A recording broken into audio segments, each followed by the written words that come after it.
በስመ አብ ወወልድ ወመንፈስ ቅዱስ አሐዱ አምላክ አሜን። በስመ አብ ወወልድ ወመንፈስ ቅዱስ አሐዱ አምላክ አሜን። በስመ አብ ወወልድ ወመንፈስ ቅዱስ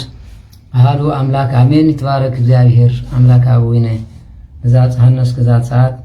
በሰዓት ዘብጽሕና አምላክ አቦታትና ክብርን ምስጋናን አምልኮ ውዳሴን ለዘላለም ለይኹን። እመቤታችን ቅድስት ድንግል ማርያም በአማላጅነት አቂባ ቃል ኪዳና ኸኪባ ንስዓት ዘብጽሕትና ንዓውን ክብርን ምስጋናን ንጽሕያ ሕርያን ቅዱሳን መላእክት ነቢያት ሐዋርያት ጻድቃን ሰማዕት እግዚአብሔር ብዘኽበሮም ክብርን ምስጋናን ይኹኖም አሜን። አቤቱ ናይ ሰራዊት ጌታ እግዚአብሔር አምላክና ኃጢአትና ኸይራኻ ንስዓት ዘቆምካና ንስኻይኸሞ ክብርን ምስጋናን አምልኮ ውዳሴን ንዘለዓለም ንዓኻ ይኹን። ዝተረፈ ግዜና ሰዓትናን ብቅድስና ተመሊእና መታን ክንከይድ ንሐዋርያት ጸጋ መንፈስ ቅዱስካ ከም ዝሰደድካ ንዓና ድማ ጸጋ መንፈስ ቅዱስካ ስደደልና። ርህርተልና ቁራሪተ መዓት ሰአሊተ ምሕረት ቅድስት ድንግል ማርያም አዴና ናይ ወትር ጸሎትክን በረኸትክን አይፈለየና እግዚአብሔር ክሳብ ነስምሮ ክዕገሰና ምሳና ቆሚ ንቅድስት ኤልሳቤጥ ነባ ሕርያቆስ ንቅዱስ ኤፍሬም ንዮሐንስ አፈወርቂ ንቅዱስ ደቅስዮስ ንኩሎም ከም ዝባረኽኪ ንዓና ድማ በረኸትክን ረድኤትክን ቃል ኪዳንክን ኣሕድርልና። ናይ ራማ ልዑል መልአክ ቅዱስ ገብርኤል ብበረኸትካን ብረድኤትካን ከልለና። ንአናንያ ንአዛርያ ንሚሳኤል ካብ እቶን እሳት ንኦ ከም ዘውፃእኻን ንዓና ድማ ካብ እቶን ሓጢአት ክተውፅአና ንሕፀነካ ኣለና። ንቅድስቲ ድንግል ማርያም ንዘካርያስ ጸሎትኩም ተሰሚዑ እሞ ደስ ይበልኩም ከም ዝበልካዮም ንዓና ኸ ብስራትን ደስታን ሓጎስን ተስምዐና። ናይ እግዚአብሔር ሰናይ ፍቃድ ይኹን አሜን። እግዚአብሔር በረከትን ረድኤትን ናይ ኣብና ዓብዪ ግዜ ኩሎም ጻድቃን ዛቲ ዕለት ምስኩላትና ይኹን። አቡነ ዘበሰማያት ይትቀደስ ስምከ ትምጻእ መንግሥትከ ወይኩን ፈቃድከ በከመ በሰማይ ከማሁ በምድር ሲሳይነ ዝበለትና ሀበነ ንኅድግ ለነ አበሳነ ወጌጋየነ ከመ ንሕነኒ ንኅድግ ለዘአበሰ ለነ ኢታብአነ እግዚኦ ውስተ መልሱት መላ ያድኅነነ ወባልሐነም ኩሉ እኩይ እስመ ዚአከ ይእቲ መንግሥት ኃይል ወስብሐት ለዓለሙ ወለዓለም አሜን። በሰላመ ቅዱስ ገብርኤል መልአክ ወእግዝእትየ ማርያም ሰላም ለኪ ድንግል በልናቺ ወድንግል በሥጋኪ እግዚአብሔር ጸሎት ሰላም ለኪ ቡሩክት አንቲ እምአንስቱ ወቡሩክ ፍሬ ከርሥኪ ተፈሥሒ ፍስሕት ማርያም ምልዕተ ጸጋ እግዚአብሔር ምስለኪ ሰአሊ ወጸሊ ምህረት በእንቲአነ ሀበ ፍቅር ወልድኪ ኢየሱስ ክርስቶስ ከመ ይስረይ ለነ ኃጣውኢነ ተማኅፀነ ብኪ አሜን። ሕራይ ናይ ክርስቶስ ቤተሰብ አፍቀርቲ ቅድስት ድንግል ማርያም አዴና ኣብ መሰረት ነቢያት ሐዋርያት ተሃነጽኩም ደቂ ዓዶም ንቅዱሳን ዓይንት እግዚአብሔር ኣቦታተይ ካህናት ናይ ምስጢር ተላእኽቲ ኣሕዋተይ ዲያቆናት በርብዓ ብሰማንያ ውልድነት እግዚአብሔር ተቐቢልኩም ተስፋ መንግሥተ ሰማያት ጽበዩ ብምሉእኹም ህዝበ ክርስቲያን ፍጹም ሰላም እግዚአብሔር ምስ ኩላትኩም ይኹን። ከመይ ሓዲርኩም ከመይ ውዒልኩም ገሊኹም ከመይ ምሲኹም ደሕና ዲኻትኩም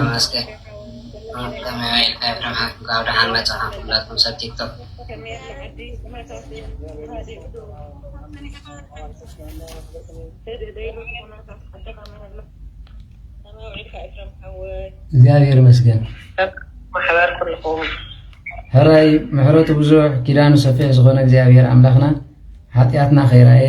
ነሳ እዚ ስለ ዘብፅሐና ንዑ ክብርን ምስጋናን ይኹኖ። ሕራይ ናይ ሎም መዓንቲ እግዚአብሔር ፈቒዱልና ተራኺብና ኣለና። ሓጢአትና ይረአየን ግብርናውን ኣይመርመረን። እግዚአብሔር ግን በብዕለቱ በብሰዓቱ ዕድመ እንዳወሰኸ ነዚ ስለ ዝገበረልና ንዑ ክብርን ምስጋና ይኹኖ። በረከት ረድኤት ናይ ቅዱስ ገብርኤል ከምኡውን ናይ ኣብና ዓብዪ ግዜ ምስ ኩላትና ይኹን። እስክበሉ ሎም መዓንቲ ኩሉ ግዜ እንዲኹም ተሓትዎ ብዛዕባ ንስሓ ተሓትዎ ኣሎ ማለት እየ።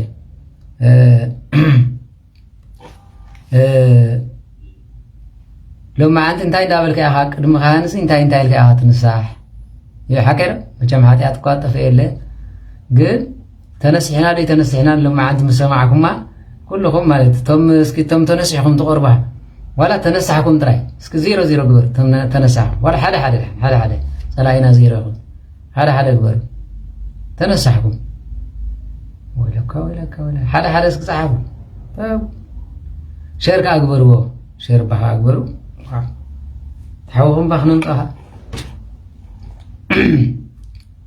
سلازتم تنسحك ما فيسبوك حدا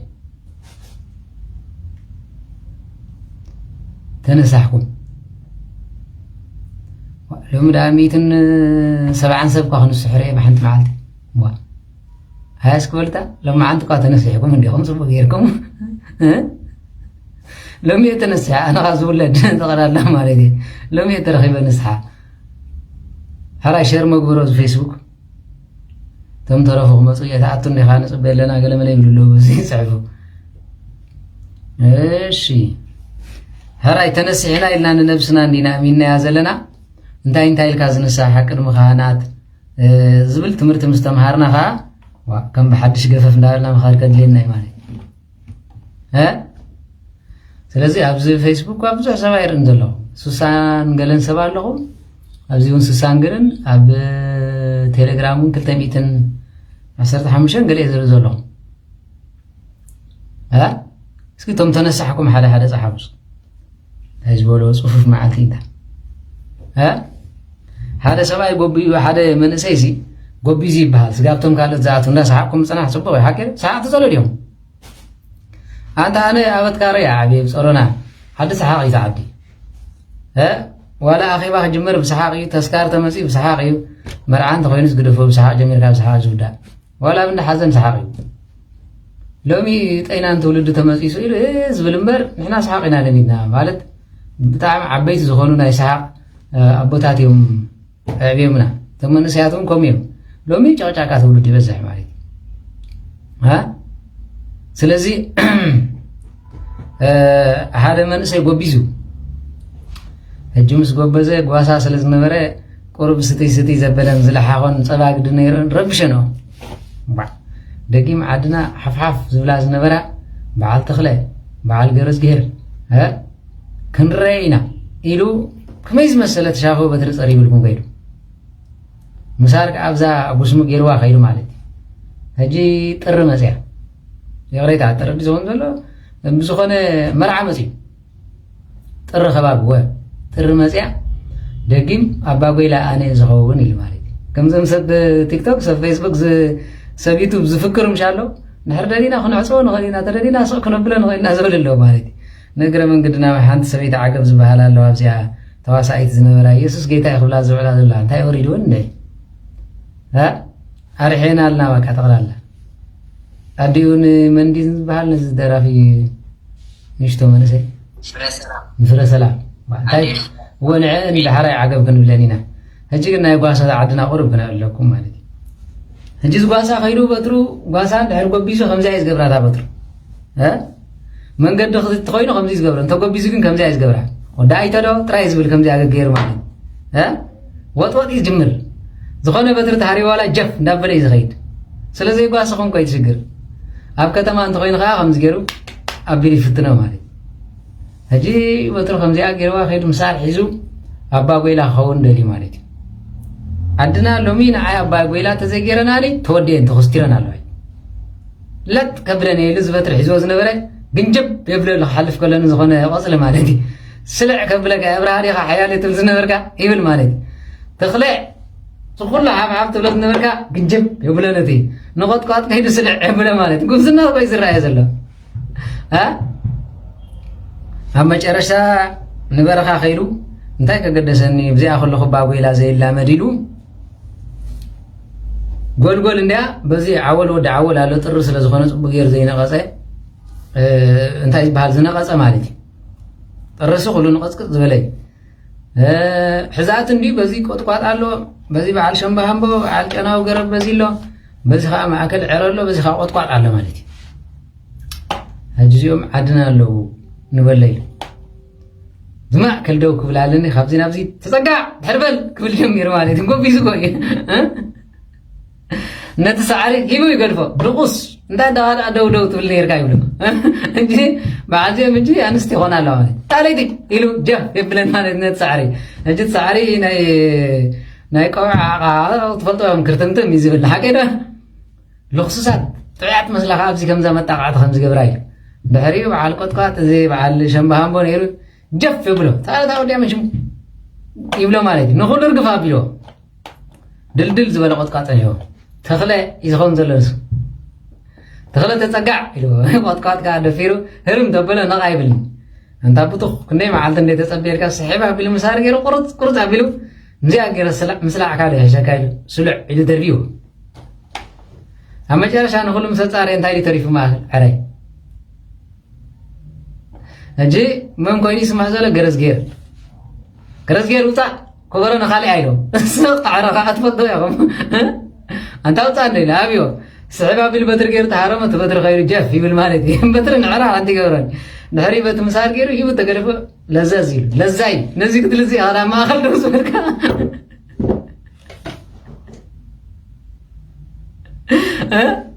ለዛየ ነዚ ክትል እዚ ኣብ ማእኸል ጎይላ ዶ ዝበልካ እንጂ ከዓ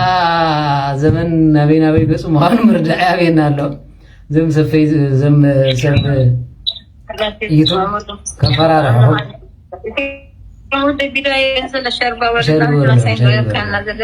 ሸር ግበርሎም ሓቆም እዮም ስለዚ ከምዚ ስለ ዝኾነ እዩ እንጂ ከዓ ነግረ መንገድና እዘን ኣዴና ኣብ ዘመን ገድሊ ጅግና ኣብ ዘመን ተዋስኦ ከዓ ብዙሕ ህልና ድሓር ድማ ብዙሕ ስነ ምግባር ዝነበረን ሰበይቲ እየን ማለት እዩ ሕጂ ግን ክንሪኦ ከለና ኣዴኻ ክትፅየቕ ከላ ስቒልካ ክትሪኣ ይብልካ ኣቦኻ ተኾነ ኸሙ መንግስቲ ተኾነ ኸሙ ጳጳስ ተኾነ ኸሙ እሞ ብተዋሳኢት በፂሕና ሰቒልና ብሎም ማዓንቲ ስለዚ ዘን ሰበይቲ ክንሰምዐን እሞ ኣብ ኤርትራ ተወሊደን ካብ ጨዋ ሕብረተሰብ ካብ ቆረብትን ሰገድትን ተወሊደን እሲ ከምዚ ክብላ ከለዋ እሞ በዚ ዕድመ እዚ ማለት እዩ በዚ ዕድመ እዚ መቸም ሓሚመኖ ዘለዋ እግዚኣብሔር ይምሓረን ሓሚመን ሓደ ግዜ ስለ ዝረኣናየን ማለት እዩ ኣብዚኣ ግን ወይዘሮ ርግኣት ወይ ድማ ደይ ርግኣት ክንብለን ማለት እዩ እንታይ ዝኾና ዘለዋ ይርድአንን ማለት እዩ ክብርነቱ ክብሩ ስሙ ይኹን ሃሌሉያ ፕሬዝ ጋድ ኢየሱስ ክርስቶስ ጎይታ እዩ ናይ ጎይቶት ጎይታ ናይ ነጋውስ ንጉስ ንሱ ጥላይ እንታይ በቃ ይሃሉ ምሳና ሃሉ እምበር ንስኻ ምስሃይ ፅኒዕ በኣኻ መንገደይ ኩሉ ነገረይ ይሰልጥ ይቐንዕ ድንኩር ዘበለ ካብ ቅድመይ ተኣልዩ ሰጥ ኢሉ ይምድመድ ሂወተይ ንበሎ ንሱ ምትሃልዩ ኣሜን ዶ ኣሜን ወ ኣሜንን እንጂ ንሱ ሃሌሉያ ፕሬዝ ጋድ ኢየሱስ ክርስቶስ ጎይታ ክብርነቱ ልዕሊ እግዚኣብሔር ጥራይ ይኹን ክብርነቱ ክብሩ ስሙ ይኹን ሃሌሉያ ፕሬዝ ጋድ ደርጋት ዓገብ ከመይ ዝመሰልክን ወረጃ ሰበይትስ እንተኾነ ቃለ መጠይቅ ክትገብራ ከለኹም ጓል ኣንስተይቲ ፀጉራ ክትጉልበብ ኣለዋ ጥቅው ዝበለት ሕፍርቲ ክትከውን ኣለዋ ኢልክን ትሰብካ ነርክን ንባዕልኽን ታመንዲልክን ተቐንጢጣ እታ ምሳኽን ዘላ በጋሚ ደውን ትሪኣ ኣለኽን ማለት እዩ ከንፈራ ደም ዝለሓሰት ትመስል ፀጉራ ምስ ቀርኑ ጋኔን ትመስል እንታይ ትመስል ሰበይቲ ርኢ ኸሊኹም ፕሬዝ ጋድ ወዘተረፈ ትብላ ማለት እዩ ድሓር ኣሜን ምባል ኣብየናኹም ዋላ ኣይፀበቐልክን ከማ ከኽፈልክን ማለት እዩ ስለዚ እዚ ኩሉ ውርዝና እዚ ኩሉ ማዕዳ እዚ ኩሉ ምዕራይ እዚ ኩሉ ንመንስኤ ትብዕሎ ኣብዚ ምስ በፃሕክን ፋሕ ኢልኩም ፋሕ ሕብረተሰብ መቸም ሃገር ሰላም ክትከውን ከም ሰብክን ተቃሊስክን ሰንኪልክን ደምክን ከዓ ዓውፍኽን ሚትግበር ደምክን ኣብሲስክን ሃገር ኣምፂኽን የሱስክን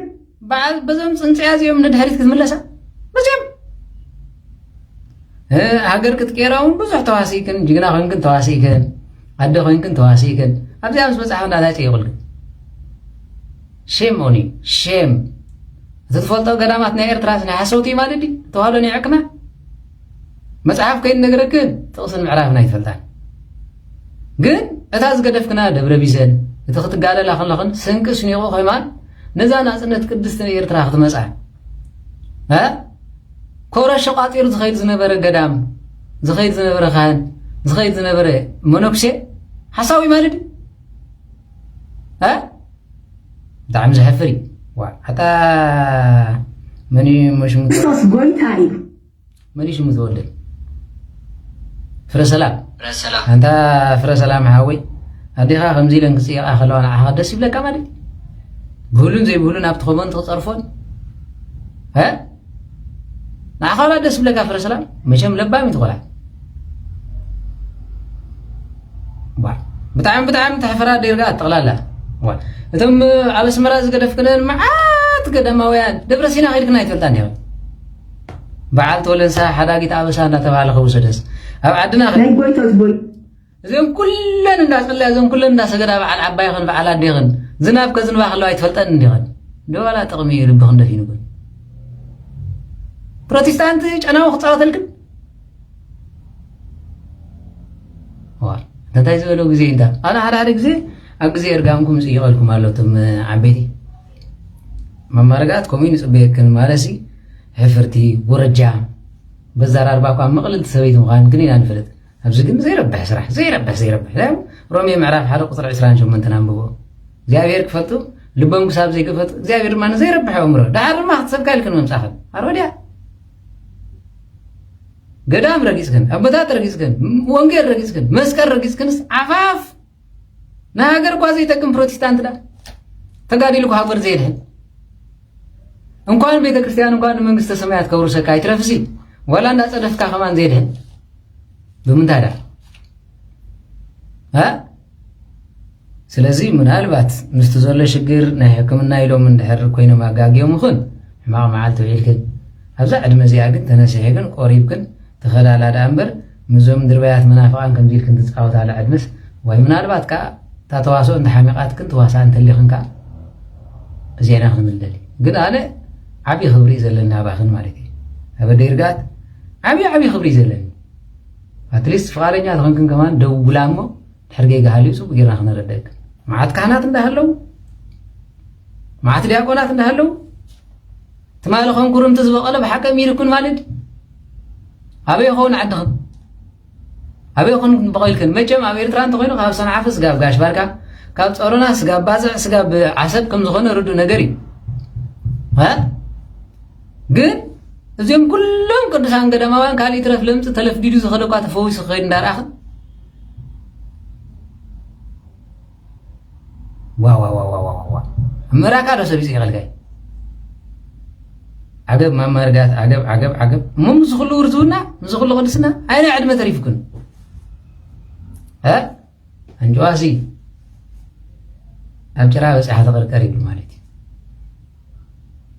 سلزي زخلو قدامات تتوقع زين كلهم منو كوسان صليت إن هالو خلو نابزين موداكن بتعمل حزني ها سلز خناسي أم كان ده مود ما تسبق عليه هندل خنت باهلو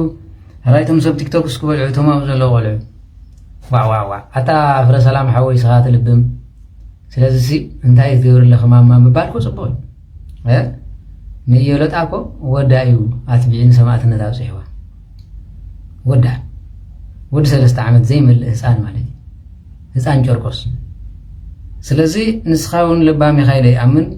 كاش غيركم ناب لبنك تملسوين دحر حاجز كوينو كلنا زين حجزكن مخنيات يلن بجنزب تسريعكن انت بعين هايمانوت كن بروتستانت حقي لكن كتابنا يكوننسي ها تمالكات مالي كفو غبرم ريهم تاسروم زنبركم يماريتي بسماء سرات مدر سرات زي متاخدين سلازي عقب ولا خفالكن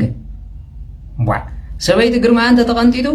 ابزي عدمي ازي زروب تتزاريبا اسك دغيمكم مسمعو انكان دو امين كنبلو يترفسي نونرين بعلنا حفيرنا سكفنا تقلالا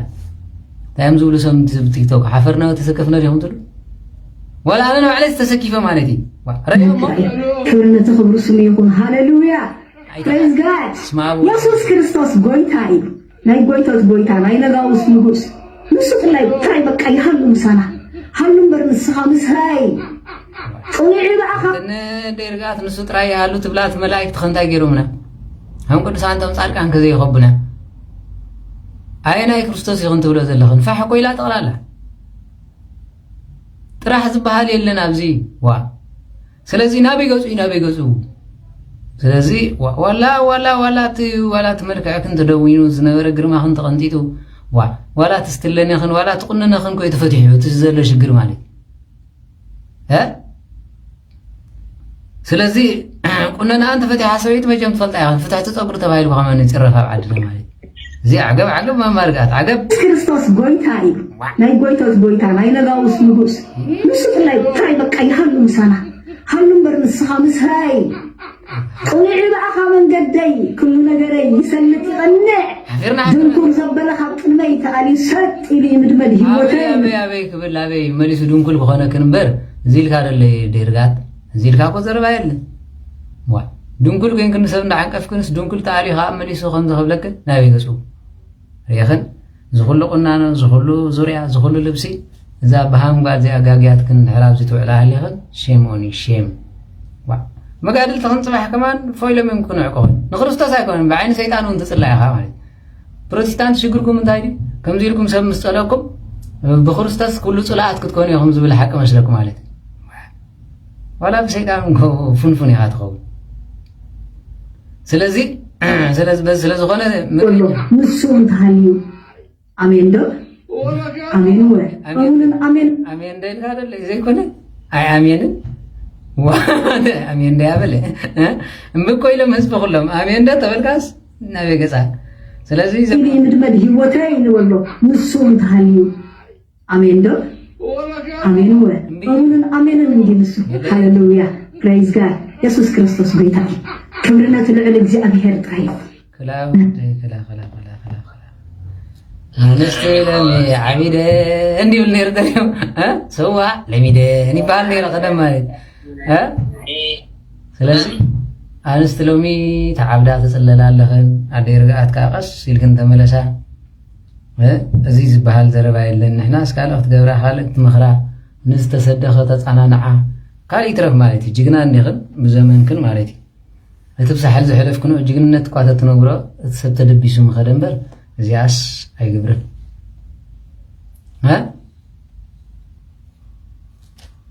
ትመልከቱ ኣበይ ገፁ እዩ ስንኩል ንስንኩል ተታሒዛን ኣብ ድንኩል እዩ ዝበሃል እዚ ኮይኑ ሎሞ ወይዘሮ ርግኣት ቀስ ኢልክን ሕሰባሉ መጋድልትኽን መማህርትኽን ትማል ብሳኹም ዝዋስእ ዝነበረ ኩሎም ከዮም ትንዕቆኹም ዘለዉ መማር ርግኣት ዘይብላ በስመራ ምን ኣሎ ዘይፈትወክ እንኳን ኣብ ኣስመራ ዝዓበየ ኣነ ፀሮና ዓበየ ከማኸን ዝፈትዎ ይነበረን በቲ ትሕትና በቲ ስነ ምግባር በቲ ጋላልፃ ሕጂ ግን ንሽተ ዲያብሎስ ኮንክ ስለዝኾነ ሲ ቀሲልክ እንዳኣምልስ በላ እምበሪ እዚ ዝሰረባ ይብሉን ማለት እየ ስለዚ ምሕረት የውርደልኩም እቶም ኣብዚ ኮይንኩም ኮመንት ገይርኩም ንባዕልኻ ናብ ኢየሱስ ተመለስና ኢለ ኸይደ ኢየሱስ ኣብዝን የለ ትሪእዋ ኣለኹም መቤታችን መን ሓቂፋ ኣላ መን ሓቂፋ ዘላ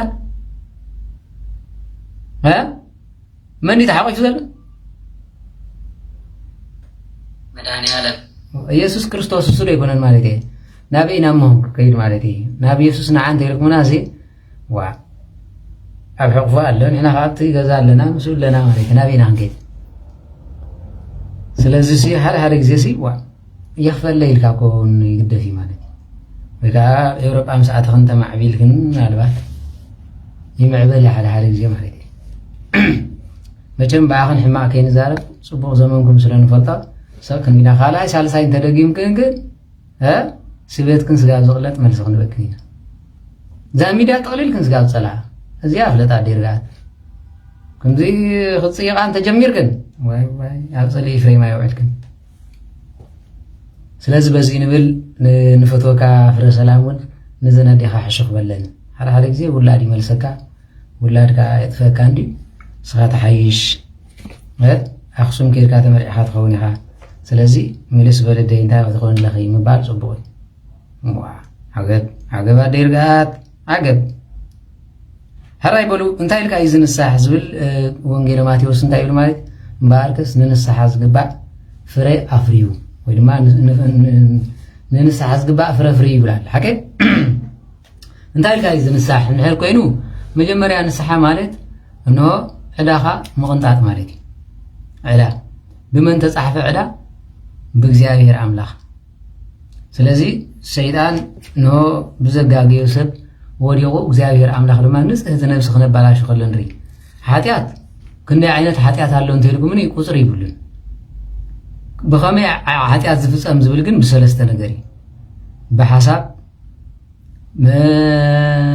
ብኣፍ ብምዝራብ ብተግባር ብምውዳቕ እዚአን ብምለን ሰለስተ ዓይነት ውድቀት ሓጢኣት ይበሃል ዓይነት ውድቀት ክንደይ ዓይነት ሓጢኣት ኣሎ ብዓለም ተኾንኩም ኢንፊኒቲ ወዲ ሰብ ሓጢኣት ዝገብሮ ቁፅሪ ይብሉን ግን ብሕልናኻ ብሓሳብ ዝመላለስ ከምዚ ተገብርኩ ትብለሎ ብኣፍካ ኣውፂኢካ ከም በዓል ፀርፊ ዝኣመሰሉ ከም በዓል መርገም ዝኣመሰሉ ማለት እዩ ብተግባር ድማ ትወድቀው ሰብ በመቅታል በመዝማ ወዘተረፈ ትገብሮ ውድቀት ካሉ ማለት እዚ በሙሉ እንታይ ይባሃል ገቢር ይባሃል ሃልዮ ነቢብ ገቢር ስለዚህ እነዚህ ሁሉ እግዚአብሔር ይድምስሶ ነው እግዚአብሔር ዘይድምስሶ ኃጢአት አለ የለን ኣብ መጽሐፍ ግን እንታይ አለው ዘይድ ነው ይግረ ዘይባሃል ኃጢአት አለ ይብሉ ንስራ እንታይ ማለት ጽርፈተ መንፈስ ቅዱስ ዘንበነልሳ ስለዚህ ንስሐ ዘይፈልጥሞ መንፈስ ቅዱስ ዘቃልል ዝጸርፍ ይብሎ ማለት ስለዚህ እግዚአብሔር በአምላክነቱ በፈጣሪነቱ ክትጸርፍ ከለኻ ምሕረት ይብሉ ስለዚህ ከም ኻሊ ኸይፈለጥካ ትገብሮ ነገር ግን እግዚአብሔር ይግረ ዘይብሎ ነገር የለን ስለዚህ እምባርከስ ንስሐ ዝግባእ ፍረ ይሃልኹም ዝብሎ ነዚ ስለዚህ ወዲ ሰብ ክንስሐ እንድሕር ኮይኑ ሓደ ነገር ክሓስቦ ዝግባአና ኣሎ ንስሐ ማለት ጣዕሳ ማለት ተነሳሕ ማለት ናብ በቀሽ ምኻድ ጥራይ ዘይኮነስ ብዝገበርኮ ኃጢአት ኖ በደለኛ ይልካ ቅድሚ እግዚአብሔር መቋሚ ስለዚህ ትዝገበርኮ ኃጢአት መርሚርካ ድማ ምፍንፋን ምጽላእ ስለዚህ እዚ ስንታይ ይገብር ወዓልኮ እንታይ ከገብረለይ እንታይ ከዓብሰለይ ምባል ስለዚህ መቸም ፈሊጥካ ብድፍረት ከይፈለጥካ ብስሕተት ትገብሮ ኃጢአት አለ ይባሃል ሓቀን ወዲ ሰብ ከይፈለጥ ኃጢአት ይገብር ይገብር ይባሃል ግን ከይፈለጥ ኃጢአት ዝገብር ሰብ የለን ድፍረት ወሲኹ ተዘይኮይኑ ንኣብነት ከይፈለጥካ ሰብ ትቀትለሉ ሓቀዶ በዚ እምኒ ጽድፍ መሰበልካ ብታሕቲ ሰብ ጸኒሕኹ መውት ይኽእል ስለዚህ ሰብ ቀትልካ ደይቀትልካ እንዳፈለጥካ ወላ ከይፈለጥካ ንስሓ የድልዮ ዶ የድልዮ ሰብ ኒ ሓሊፍካ ስለዚህ እንታይ ይበሃል ማለት እዩ ብረት ክትውልውል ከምዚ ጌርካ ትፍትኖ ሰብ ክትቀትል ትኽእል እዚ እንታይ ይበሃል ተባሪቕዎ ግን ክትገብሮ ዝግበአካ ጥንቃቐ ኣሎ ማለት እዩ ብረት ናብ ሰብ ኣይተነጻጽር እዚ ኃጢአት ምዃኑ ስለዚህ ከይፈለጥካ ኮንካ እንትቀትሎ ዘለኻ የለን ኣሎን ኢልካ ክትፍትኖ ዘለኻ እምበር ጥኢት ዘለን ዘየለን ከይፈለጥካ ንላዕሊ ኣፍያ ክትገብሮ ስለዚህ እምኒ ቅድሚ ምንክርከ ታሕቲ ኸረብሮ ምባልካ ክንታ ክትገብር ይግባእ ብታሕቲ ዶ ሰብ ኣለኻ ትብል ስለዚህ በዝ ተሃሊኻ እምኒ ሰድድ ኣለኹ ትብል ይግባእካ ኸይበልካ እንተሰዲድካ ግን ትእምኒ ምስዳዱን ከይረጋግፅካ ስለሰደድካ ትቆትሎ ከም ዘለኻ ርዱእ ነገር እዩ ስለዚህ ነዚ ስለ ዝኾነ ንሆ ነዚ ካልእ ድማ ትገብሮ ኃጢአት ኣሎ ትገብሮ ከለኻ ባዕሊ ፍልጥ ኢልካ ትገብሮ እዚ ድፍረት ይበሃል ማለት እዩ ስለዚህ ሰይጣን ደፊኡካ ትገብሮ ኃጢአት ዝበሃል ከንታይ እንድሕር ተባሂሉ እንዳ ጠንቋላይ እንዳ ደብተራ እንዳ ገለ ምስክርካ ውነኻ ሰዊሩ ኃጢአት ዘትግብረካ ኣሎ ደፋፊኡ ስለዚ ወዲ ሰብ ብስጉ ክወድቕ እንከሎ መቸም ሰይጣን ኣይኮነን ወጢጡ ዘዘመወካ ሓቀድ ድሌትካ ብውሽጥኻ ዳቢሩ ኣካላትካ ድማ ገዚኡ እሳትን ርስን ወሲኹ ኣብ መጨረሻ ትኸይድ ድሕሪ ናይ ሰይጣን ምዃና ትፈልጣ እንታይ እንድሕር ተባሂላ ግን እቲ ኃጢአት ምስ ገበርካ ልብኻ ብምሉእ ይጣስ ክሕነቕ ኢልካ ክትከይድ ከለኻ ኣጆኻ ተሓነቕ ዝብል ብውሽጥኻ ዘዳፍእ መንፈስ ኣለካ ልክዕ ምስ ተሰቐልካ ግን እቲ መንፈስ ካባኻ ይርሕቕ ተጣዒስካ ስለዘይትምለስ ስለዝተንጠልጠልካ ግን ኣብ መጨረሻ ፈንጠርጠር ዝብል እምበር ክምለስ ዘይደሊ የለን ክሕነቕ ከሎ ሓቀዶ ኣትሊስት ፈንጠርጠር ይብል እዩ ግን ኣብ መሸንቀቃቲ ስለዝኾነ ማራፂ ይብሉን ማገሪ ዝዓርግ ማለት ስለዚ ንኸምዚ ዓይነት ሓሳብ ክመፀካ ከሎ ቀልጢፍካ ምርሓቕ ስለዚ ኣብ ቅድሚ እግዚኣብሔር ኣምላኽ ንስሓ ማለት ልብኻ ከፊትካ ንእግዚኣብሔር ኣምላኽ ብምቕራብ ንሆ ዝገበርካዮ ኃጢአት ፀብፂብካ ድማ ዘይጠቅም ሓደ ንንስሓ ክትኣቱ ትኾንካ ንኃጢአት ክትንዕቆ ካልኣይ እውን ብዝገበርካዮ ቅድሚ እግዚኣብሔር ነብስኻን ስጋኻን ከም ዝበደልካ ካብ እግዚኣብሔር ከም ዝረሓቕካ ኣሚንካ ሳልሳይ ድማ መቸም ኣብ ዘፍርሕ መኮነን ስናይ ስነ ምግባር ተዘይብልካ ቆርፀነ ክሳደ የንጥረኒ ኢኻ ትብል ከመይ ኣብ ቅድሚ እግዚኣብሔር ዳኣኸመይ ጌርካ ትቀውም ኢኻ ምክንያቱ መላእክቲ ከይተረፈ ክሪእዎ ይንቅጥቀጡ እዮም ይብል ስለዚ ነዚ ምዃኑ ኣሚንካ ድሕሪ ንእግዚኣብሔር ኣምላኽ የቕረበለለይ ምባል እዩ ማለት እዩ የቕረበለለይ ምባል ካልኣይ ድማ ብስውር ካብ እግዚኣብሔር ከም ዝረሓቕካ ኃጢአት ተሃልዩ ኩሉ ግዜ እግዚኣብሔር ይሽፍነካ እዩ ነቢ ኢሳያስ እንታይ ኢሎ ኣነ ንዓኹም ንስኹም ድማ ንዓይ ከይትርእዩ ኣብ መንጎይን መንጎኹም ዝቆመ ዝኸልከለኩም እንታይ ኮም ኢሉ ኃጢአትኩም እንደገና ድማ እግዚኣብሔር ዝፈትዎ ንስሓ ኣሎ ሰብ ዝኣምኖ ንስሓ ድማ ኣሎ ኣነ ሓጢአተኛ ምባል ኣይኮነን ንስሓ እንታይ ዳ ኃጢአትካ ኣሚንካ ኣብ ቅድሚ እግዚኣብሔርን ኣብ ቅድሚ ካህንን እንሆ ምብካይ ስለምንታይ ናብ ካህናት ከይድና ንንስሓ ስለምንታይ ኣብ ቅድሚ ካህን ከይድና ንንስሓ ዝብል ሓደ መጀመርያ ንካህናት ስልጣን ይዎም ኃጢአትኩም ሰሪየልኩም ክስርየልኩም ካብ ካብ ኦሪት ካብ ነቢያታት ሒዙ ማለት ስለዚህ ጎይታናን መድሓኒትና ኢየሱስ ክርስቶስ ምስ መፀ ግን ሊቀ ካህናት ንሱ ስረ ኃጢአት ዝብሉ ኣለዎ ሓሶት ምክንያቱ ኣብ ወንጌል ዮሃንስ እንታይ ዝብል ኢና ንሪኦ ማለት ክህነት ኣይተሳዕረን ነቱ ለምፃም ኮይኑ ዝመፀ ኣብ ካህን ከይድካ ርእስኻ ፍትን ክብሎ ከሎ ንሪኢ ሓቀር ስለዚ ንሱ ሰራይ ኃጢአት ክኸውን ከሎ እግዚአብሔር ኩሉ ይዝኽእል ነይሩ ማለት ስለዚ ንክህነት ስለ ዘይነዓቐ ግን ምንም ዝገበረ ይግበር ካህን ስጋብ ነፍሲ ዘይቀተለ ሃይማኖት ዘይከሓደ ብዙሙት ክሳብ ዘይወደቀ ስልጣነ ክህነት ይሕደግ ስልጣነ ክህነት ክሕድጎ ዝኽእላ ነገር ሰለስተ ዓበይቲ ነገራት እዩ ሓደ ዝሙት እዩ ወይ ሰበይቲ መይታቶ ሰበይቲ ተእትውን እዚ ክህነት ይሕደግ እዩ ማለት ካልኣይ ከዓ ዝሙት እንተወዲዑ ሳልሳይ በሃይማኖት እንተቀይሩ ራብዓይ ድማ ነብሲ እንተቀቲሉ ዜና ዓበይቲ ይበሃላ ማለት ስለዚ ዓበይቲ ካህናት ድማ ኣብ ክህነቶም ፍጹማን ክኾኑ ዝግባእ እንታይ እዮም እንድሕር ተባሂሉ ከነስሕ ዝግብኦን ዘይግብኦን ካህን ከሎ ዘይነስሕ ኣሎ ሰኽራም እንድሕር ኮይኑ ሰታይ እንድሕር ኮይኑ ዓለተኛ እንተኮይኑ ክህነቱ ኣይተሓደገን ንኸነስሕ ሰብ ግን ብቕዓት የብሉን ክሰክርን ከሎ ኃጢአት ሰብ ስለ ዘቃልል ካልኣይ ድማ ወንጌል ዘይፈልጥ ካህን አንቀጸ ንስሓ አትሊስት ዘይፈልጥ ካህን ከነስሕ ኢሉ ኣይቕረብ ስለምንታይ ዘይተመሃረልዎ ይመሃር ፍጹም ካህን ይኹን ማለት ስለዚ ኣርባዕተ ወንጌል ዘይፈልጥ ሓደ በሉ ንገዙ ንስድሩን ዘይመሓድር ካህን ክልተ በሉ ሰኽራም እንተኮይኑ ሰለስተ በሉ ፖለቲከኛ እንተኮይኑ ኣባት ነብሲ ይኮኑ ክህነት ካህን ኣይኮነን ኣይበልኩምን ከነስሕ ግን ብቕዓት የብሉ ስለምንታይ ክጾርዮ ዝግብኦ ንባዕሉ ክንስሖ ዝግባእ ነገር ስለ ዘሎ ማለት ስለዚ እቲ ካህን ክኸውን እሞ ኣባት ነብሲ ክኸውን ዝደለየ ካብ ሕሜታ ካብ ስኽራን እንደገና ድማ ካብ ዓሌትነት ክወፃሉ እዩ መቸም በዚ ጋጣሚ እዚ ብዘለኹም ካህናት ክተነስሑና ይምቃሉ ምክንያቱ ኣብ ኮሎ ግዜ ዓንሰባ ሰራይ ዘይብል ካህን የለን ሓገዶ ስለዚ ብቑዑ ካህን እኮ ዳርጋ ይብልናን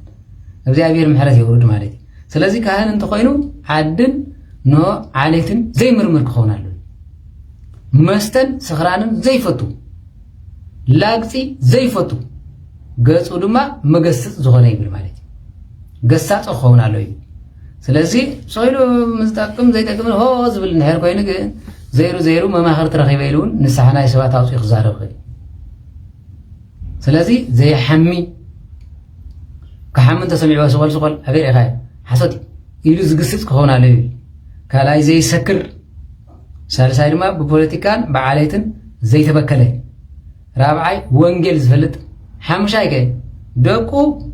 ሰበይቱ ዝሰሪዑ ዝኽእል ደቁን ሰበይትን ዘይሰርዕ እንተኮይኑ ግን ንባዕሊ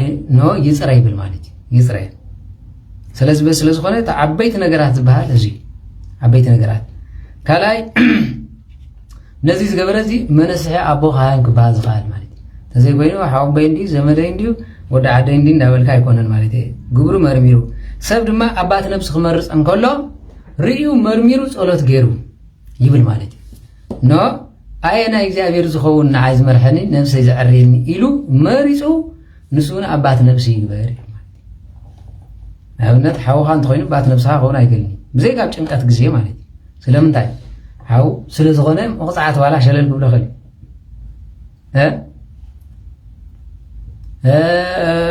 ሰበይቲ ሓው እንተኮይና ኣባት ነብሳ ክኸውን ኣይገልኒ ከም ገለ ኢላ በዲላ ኃጢአት እንተገይራ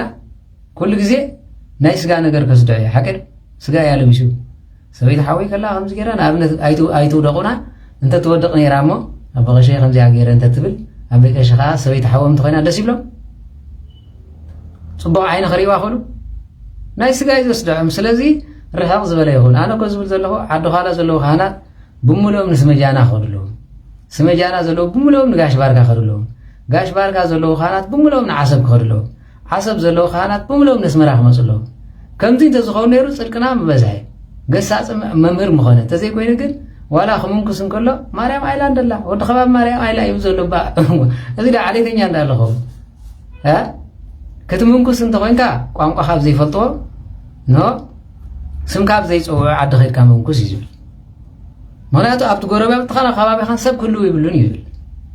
ስለዚ ኣብ ኤርትራ ዘሎ ክምንኩስ እንተኮይኑ ጎንደር ክኸይድ ኣሎ ቋንቋ ዘይፈልጦ ጎንደር ዘሎ ክምንኩስ እንተኮይኑ ንትግራይ ክመፅ ኣለዉ ኣገው ዘለውን ኤርትራ ክመፅ ኣለዎም ትምንኩስና ሓቀኛ ዝበሃል ማለት ነዚ ዝፈልጥ በዓል ኣብና ኣረጋዊ ኮኑ ምድረጋዚት መፅኡ ቋንቋም ዘይፍለጥ ህዝቢ ነለው ከዓ ገዳም ተሃኒፅሎም በዓል ኣብነ ዮስጣቴዎስ ከዓ ስጋብ ኣርማንያ ይኸዱ ነይሩ። ስለዚ ስርዓተ ክርስትና ዝፈለጥና ይመስለኩም ኣሎ ማለት እዩ። ስለዚ ካህናት ብፍጹም ዓሌትን ጎሳን ገፅን ሰብን ዘይርኢ ይኾኑ ኣለዎም፣ ክግሱ ከዓ ክኽእሉ ኣለዎም። ንባዕሎም ድማ ጥንቁቓት ይኾኑ እዩ። ዝፃረፍ ኣባት ነብሲ ይኸውን ፃራፋይ ኣብ ቅድሚ ህዝቢ ኢንታት ዝዛረብቲ ኮይኑ ኣብ ቅድሚ ህዝቢ ይነሳሕ እዩ ዝብል ማለት እዩ። ኣብ ቅድሚ ህዝቢ ይነሳሕ ምክንያቱ ኣደብ ዘይብሉ እንድሕር ኮይኑ ካብቲ ንሱ ዝዛረቦ ዘሎ ንላዕሊ ነቲ ሰብ ሓጢኣት እዩ ዘትዎ። ምክንያቱ ንድሕሪኡ ኣብዚ ከምዚ ኢሉ ዝፃረፍ እንድሕር ኮይኑ ባት ነብሲ ከመይ ገይሩ ይኸውን ኢሉ ንቤተ ክርስቲያን እዩ ዘነጥፍ። ስለዚ ተፃራፈኻ እንድሕር ኮይኑ ኣብ ቅድሚ ህዝቢ ይነሳሕ ብኣፈይ ተጋገ ከምዚ ገይረ ተፃሪፈ መንፈስ ቅዱስ ሒዘ ስልጣን ከምዚ ገይረ እምኒ ተሰኪሙ እዩ ዝብል ማለት እዩ። የቕረበሉ ይብል ስልጣን እግዚአብሔር ገዲፈ ንኸምዚ ኢለ ሎሚ ግን ተስታ ገይሩ ዝዛበት ዝፃረፍ ኣብ ቅድሚ ህዝቢ ምንም ንድሕሪት ዘይብል ካህን ኩሉ ኤርትራዊ። ስለዚ እዚ ብጣዕሚ ናይ መጨረሻ ጌጋ እዩ። ስለምንታይ ብሰንኩኹም ቤተይ ትፀረፋላ ዝብል ኮ ንዓኹም ይቦታት ንዓና ዘይኮነ ኢና ኮ ብሓጢኣት ተጎባእና ኢና ወላ ሓንቲ። ስለዚ ሰባኻ ኮ የንፀርፅር እዩ ሰባኻ የንፀርፅር እዩ ክግስስ ከሎ ዋላ ምሕረት ዘይብሉ ዝዛረበሉ ቃል ኣሎ። ንስሓ ከኣቲ ከለካ ቅድሚ ሰብ እዩ ኣነ ንዓኹም ድሕር በዲለ ቅድሚ ሰብ እየ ንስሓ ዝኣቱ ትውልቃዊ ሓጢኣት እንዲ ንህዝቢ እንተኮይኑ ኣብ ቅድሚ ሰብ እዩ ዝኣቱ። ስለዚ ማንም ካህን ዕንቅፋት መታን ከይከውን ኣብ ቅድሚ ሰብ ተተፃሪፉ ኣብ ቅድሚ ሰብ ይነሳሕ እዩ። ምክንያቱ ቅድሚ ሰብ ሙሉእ የቕረ ግበሩለይ ካህን እዚ ኢለ ክዛረብ ኣይግበንን ከምዚ ኣይበሃልን ንዓኹም ኣሕምየኩም ንእግዚኣብሔር ቤቱ ኣፅሪፈ ኢሉ ይነሳሕ እዩ ዝብል ሃይማኖት ክሒዱ ዝነበረ ካህን ኣባት ነብሲ ይከውን ተነሲሑ ንነዊሕ ግዜ ቤተ ክርስቲያን መርሚራ ድሕሪ 3 ዓመት ቆሪቡ ክቁርብ ተነሲሑ ድሕሪኡ ቤተ ክርስቲያን መስኪራትሉ ዝብል እምበር ተዘይኮይኑ ናብ ፕሮቴስታንት ነይሩ ተመሊሶም ኣለው ኣባኣገለ ትማሊ መዓስብ ኮ ዝዛረቦ ዝነበረስ ኣይነሳሕ ኣይመለስ ኣይትበለን ግዜ ሂባ ቤተ ክርስቲያን ክትፈርዶ እዩ ዝግባእ ዝብል ተዘይኮይኑ ምን መፅኦም ኣለው እንኳዕ መፅኦም ኣባቐሸው ከለዉ ባት ነብሲ ክኾኑ ናይ እንዳመን ኣባት ነብሲ ክኾኑ ናብ መናፍቕ ዝሕምብጡ ተነይሮም ፅቡቅ ገይሮም ክመሃሩ ፅቡቅ ገይሮም ክበኽዩ ፅቡቅ ገይሮም ከልቅሱ ካብ መናፍቓን ዝተመልሱ ካህናት ተሃልዮም ድማ ኣብ ቅድሚ ህዝቢ ዝነበረ ክሕደቶምን ዝነበረ ገይገኦምን ተናዚዞም ናብ ይመለሱ እዩ ዝብል ንህዝቢ ሙሉእ ስለምንታይ ኣጋጊዮም እዮም ነይሮም ሃይማኖት እዮም ኣስሒቶም። ስለዚ እንተዘይኮይኑ ተዓርያውና ትብሎ እዚ ቤተ ክርስቲያን ናይ ተፈቕዶን እዩ። ስለዚ ዓንቀጸ ንስሓ ምዕራፍ 2 ዘሎ ክተንብቡ ትኽእሉ ኢኹም ማለት እዩ። ዓንቀጸ ንስሓ ትታዝ ውልድ ምስ ትርጓሚ እዩ። ስለዝኾነ ኩላትና ተረዲእና ዳልና ክንከይድ ዝግባእ እምበር ነዚ ይኮነን። ህዝቢ ድማ ክንሳሕ እንከሎ ኣብ ቅድሚ ካህን ቆይሙ እቲ ዘነስሕ ካህን ዓብዪ እንተኮይኑ ኮፍ ይበል መንእሰይ እንተኮይኑ ደው ኢለ ሓጢኣት ይስማዓዮ። እቲ ዝንሳሕ ድማ መጀመርያ ካህን ክምዕደካ እዩ ድሕሪኡ ሓጢኣትካ ተናዘዝ ክብለካ ከሎ ኣብ እግሪ ወዲቕካ እቲ መስቀል ዝሓዘ ካህን ድማ ኣብ ቅድሚኻ ኮይኑ ኣብ መጨረሻ ይፍታሕካ ይበለካ ምክንያቱ ካብ 10 ደቂቕ ስለዘይተሓልፍ ድሕሪኡ ግቡእ ቁነንኡ ወዲኡ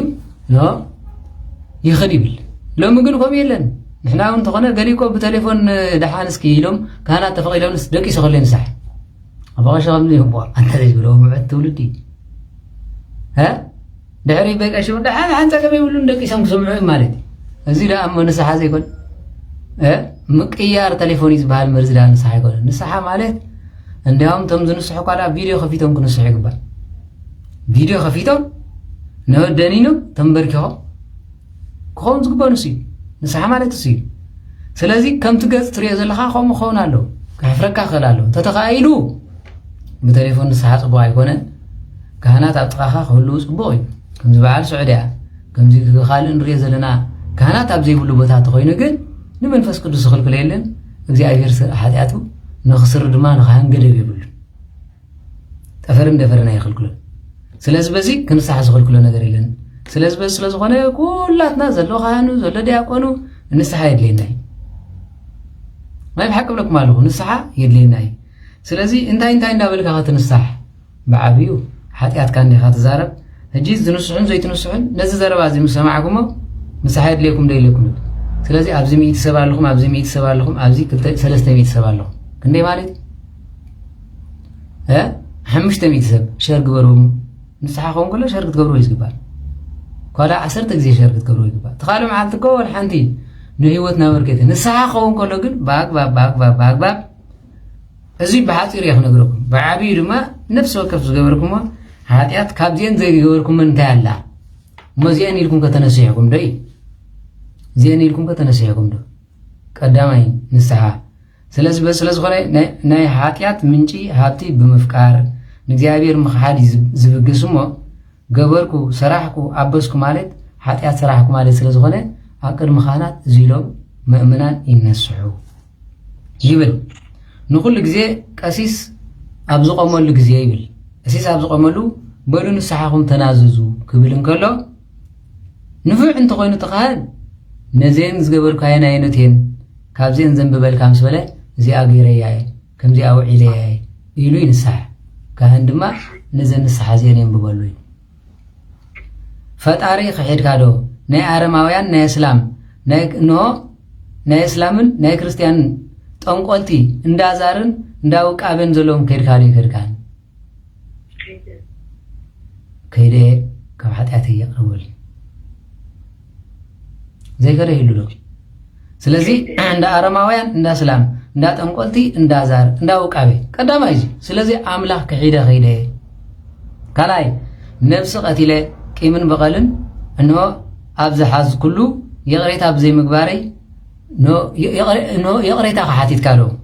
ነብሲ ቀቲልካ ዶ ቂምን በቐልን እንሆ ኣለካ ዶ እወ ቂምን በቐልን ኣለኒ ነብሲ እውን ቀቲለ ነብሲ ዘይቀተለሎ ካልእ ይትረፍ ብስጋ እንተ ዘይቀተልኩም ብነብሲ ጋሕ ይበል ዘይበለ ሰብ ኣሎ ስለዚ ክልተ ዓይነት ቅትለት እዩ ዘሎ ማለት ሓደ ብኣፍ ቅትለት ንብሎ ጋሕ ይበሉ ኩስትር ይበሉ ይተኣርመዱ እንቋዕ ገበሩኻ ዝብሉ ቃላት እዮም በቲ ካልኣይ ነብሲ ምቕታል ማለት ድማ ጥንሲ ምስዳድ ኣስድድዮ ምባል እዚ ብምሉእ ምስ ቅትለት ነብሲ እዩ ስለዚ ኣነ ነብሲ ቀቲለ ህፃነይ እኳ ደኣ ስለዚ ኣቢሰይ በቐሺ ይቕረበለይ ፍትሕኒ እግዚኣብሔር ይፍታሕካ ይብሉ ካህናት ሳልሳይ ናይ ሰዶም ሰባት ካብ ሰብኣዊ ተግባር ወፅአ ናይ ዝሙት ስራሕ ሰሪሐ ማለት ንጓል ኣንስተይቲ ከም ጤል ከም በጊዕ ተራኺበ እዚ ግብረ ሰዶም ካልኣይ ድማ ብዘይ ንቡር ምርኻብ ብኣፍካ ትራኸቦ ብመቐመጫኻ ትራኸቦ እዚ ኩሉ ዕልግናይ ስለዚ ነዚ ብምግባረይ ንሱ ጥራሕ ከይመስለኩም ሰበይቲ ምስ ሰብኣይ ክትራኸብ ከላ ነፀላ ገይራ እያ ትራኸብ ነፀላ ተኸዲንካ ብመንፈስ ቅዱስ ምሳሌ ስለዚ ንሰበይቲ እውን ዕርቃና እንዳራኹ ተራኺበ የቕረበለይ ይበሃል እዚ ብምሉእ ገይርኩም ደይገበርኩም ከምኡ እንተኮይኑ መቸም 10 ቀሺ መፅኦም እዮም ከንስሑና ዝግባእ ስለዚ ኣብ በቐሺ እዚ እውን ገይረ ኣቢሰ የቕረበለይ ስለዚ ግብረ ሰዶም ኮይና ኣለና ማለት እዩ ካልኣይ ብቐዳምን ሰንበትን በዓላትን ብዓርብን ረብዕን ብጾምን ብዓብይ ጾምን ኖ ብሕማማትን ስለ ዝሰሓትኩ ምስ ሰበይተይ እውን ኖ ስሒተ ጾም ስዒረ ሰንበት ኣይኽበርኩን ብሰንበትን ብመዓልትን ኖ ብረብዕን ዓርብን ምስ ሰበይተይ እውን ተራኺበ ብዝሙት እውን ወዲቐ ወዲቕኩም ኣይወደቕኩም ስለዚ እዚ ከገይርካ ዶ ክብልካዮም ወ እዚ እውን ውዒለ የቕረበሉኒ ክንደይ በፂሕና 4 ኢልኩም ታብታብ ግበሩ መታን ክትሰምዑ እቦ ገይርኩም ካልኣይ ድማ ሓምሻይ ሰበይቲ ብወርሒ ፅግያታ ግዜ ማለት 7 መዓልቲ ከይመልአትን ከላ ሓሪሳ ከዓ ከይተጠመቐትን ከላ ምስ ሰበይተይ ተራኺበ እዚ ዘይገበረ ወዲ ተባዕታይ ኣሎ እዚ ከገይርካ ዶ እወ ገይረ የቕረበሉለይ እዚ ክንደይና በፂሕና ዘላ 5 በሉ ሻድሻይ ኣደን ጓልን ካብ ኣሕዋተን ስለ ዝሰሓትኩ ምስ ኣሕዋት ኮይነን ኖ ንክልተ ኣሕዋት ኣውዲቐ ስለዚ ይቕረበሉለይ ኣበስኩ ሓደ ፅንሲ ብመድሃኒት ከም ዘውረድ ኣውሪደ ናብ ፅንሲ ውሪደ ክኸውን ከሎ ድማ ናብ ጥንሲ መስደዲት ሰበይቲ ኣብፅሐ ከምዚ ዝመሰለት ኣላትኩም ጥንሲ ተስድድ ኢለ ኣነ እውን ንባዕለይ ጥንሲ ስድድለ ኢሎም ንመፂለ ኣስዲደ ስለዚ ፍጥረት እግዚኣብሔር ካብ ምድሪ ቀኒሰ የቕረበሉለይ ከምኡ የለን ጥንሲ ተስድድ ኣብዚላትኩም ጥንሲ ስዲደ ዝብል የለ ኣይሓበርኩምን በታ ኣያስደድኩምን ስለዚ ታሽዓይ እዚ ማለት እዩ ስለዚ ጥንሲ ብምስዳድ ደጓትር ኮይንኩም ክንደይ ጥንሲ ተስድዱ ኣለኹም መን ኣስድዱ ኢልኩም ካልኣይ ድማ ጥንሲ ብምስዳድ ኦኬ ብሕማም ዝተፈልጠ እንድሕር ኮይኑ ንእሱ ፀገም የለን ነቲ ካልእ ግን ንሆ ጥንሲ ብምስዳድ ብመድሃኒት ብምስታይ ከምዚ ኢለካ ብምባለይ ብምሕባረይ نو فري تفاري يخذل كلها نسخ أنسو إليه مو እግዚአብሔር يقرب لله شات عسراي أحفارنا أصيافن بزخنة زرعي بجزء فقاري نقدام دفيه مالت أمزي كنكمانو لهم تلوسخم مالت قبر حبو مالت بقبر حبو قادن استيتي بجزء أكلا بعلا لهم غاي ترفيلو ديلدونز بحال قوما غزيكا ركابه وزو ترفه مالتي سلازي أكالي بأكالي بعلي كم زيره ورتبعتها كوينة دما غاية تتأنس زرع أبدا قرفيه يقرب اللي بيتك زيو بعلا ميتك زينا نصح مالت كوي سلازي بزي مقباري عسرته بلبي حاسبه بافي تزاربه بخم فري سعيمه كاب كلتن لعلي آنستي اتيه يقرب اللي سلازي ازي بمقباري صراع عسرت حدا مالتي عسرت غلطه حاتياتي نسسن ويما سسينه قشي كيتنازازكو حاتياتي كيتنازازكو نا بيت كريستيان اتيمو بيت كريستيانون دفيره كيتنسحكا بيت كريستيان ايتون ايو تمقات كيني ودا هيزي مسيا كيتنسح بلو قدم متاقم تماقم لا مسكن بلو بزي كهنات ناي بعلكم غبن زلكم كتما كلكلتهم حصان نابنت بوشما وليد ولو زمي وليد مالتي سلازي كيتنسح حتى سبيت خاطي غبا ايغبان تهصان كتمقي اغم يبلون سلازي نتا سبيتي نت سباين تنسحم يم كتمقو زغبا مر تغبرو زلهم كيغاي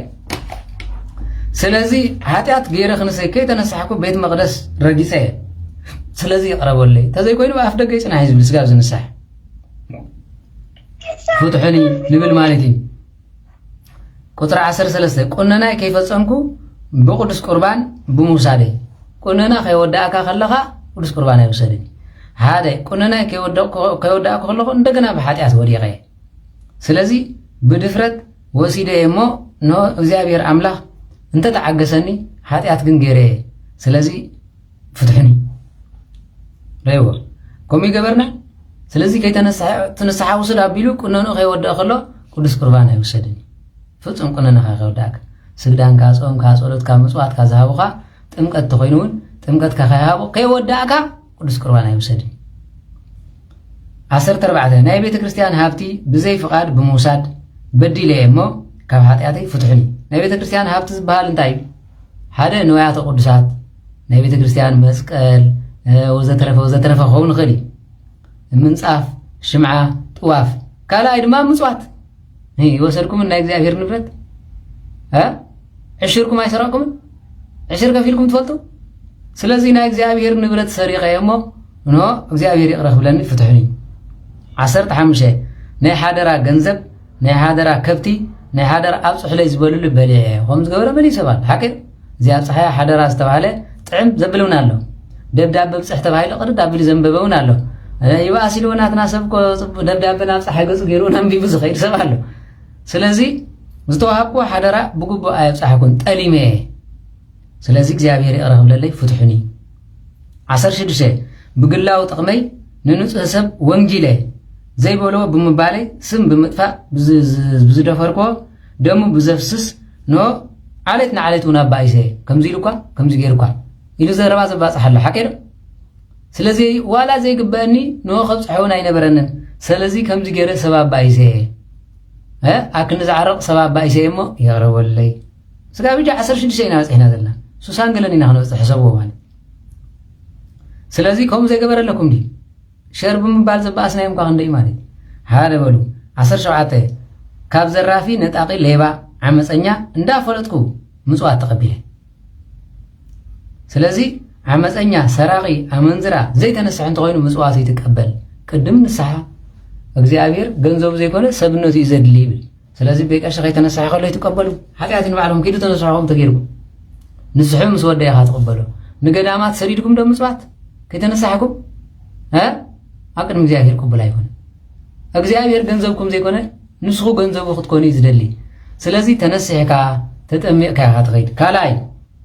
ካላይ ከይተነሳሕኩ ምንም ካህን ከይፈለጥኩ ንማይ ጸሎት ከይደ ተሓጺበ እንታይ ምሕረት ደሊኻ ማለት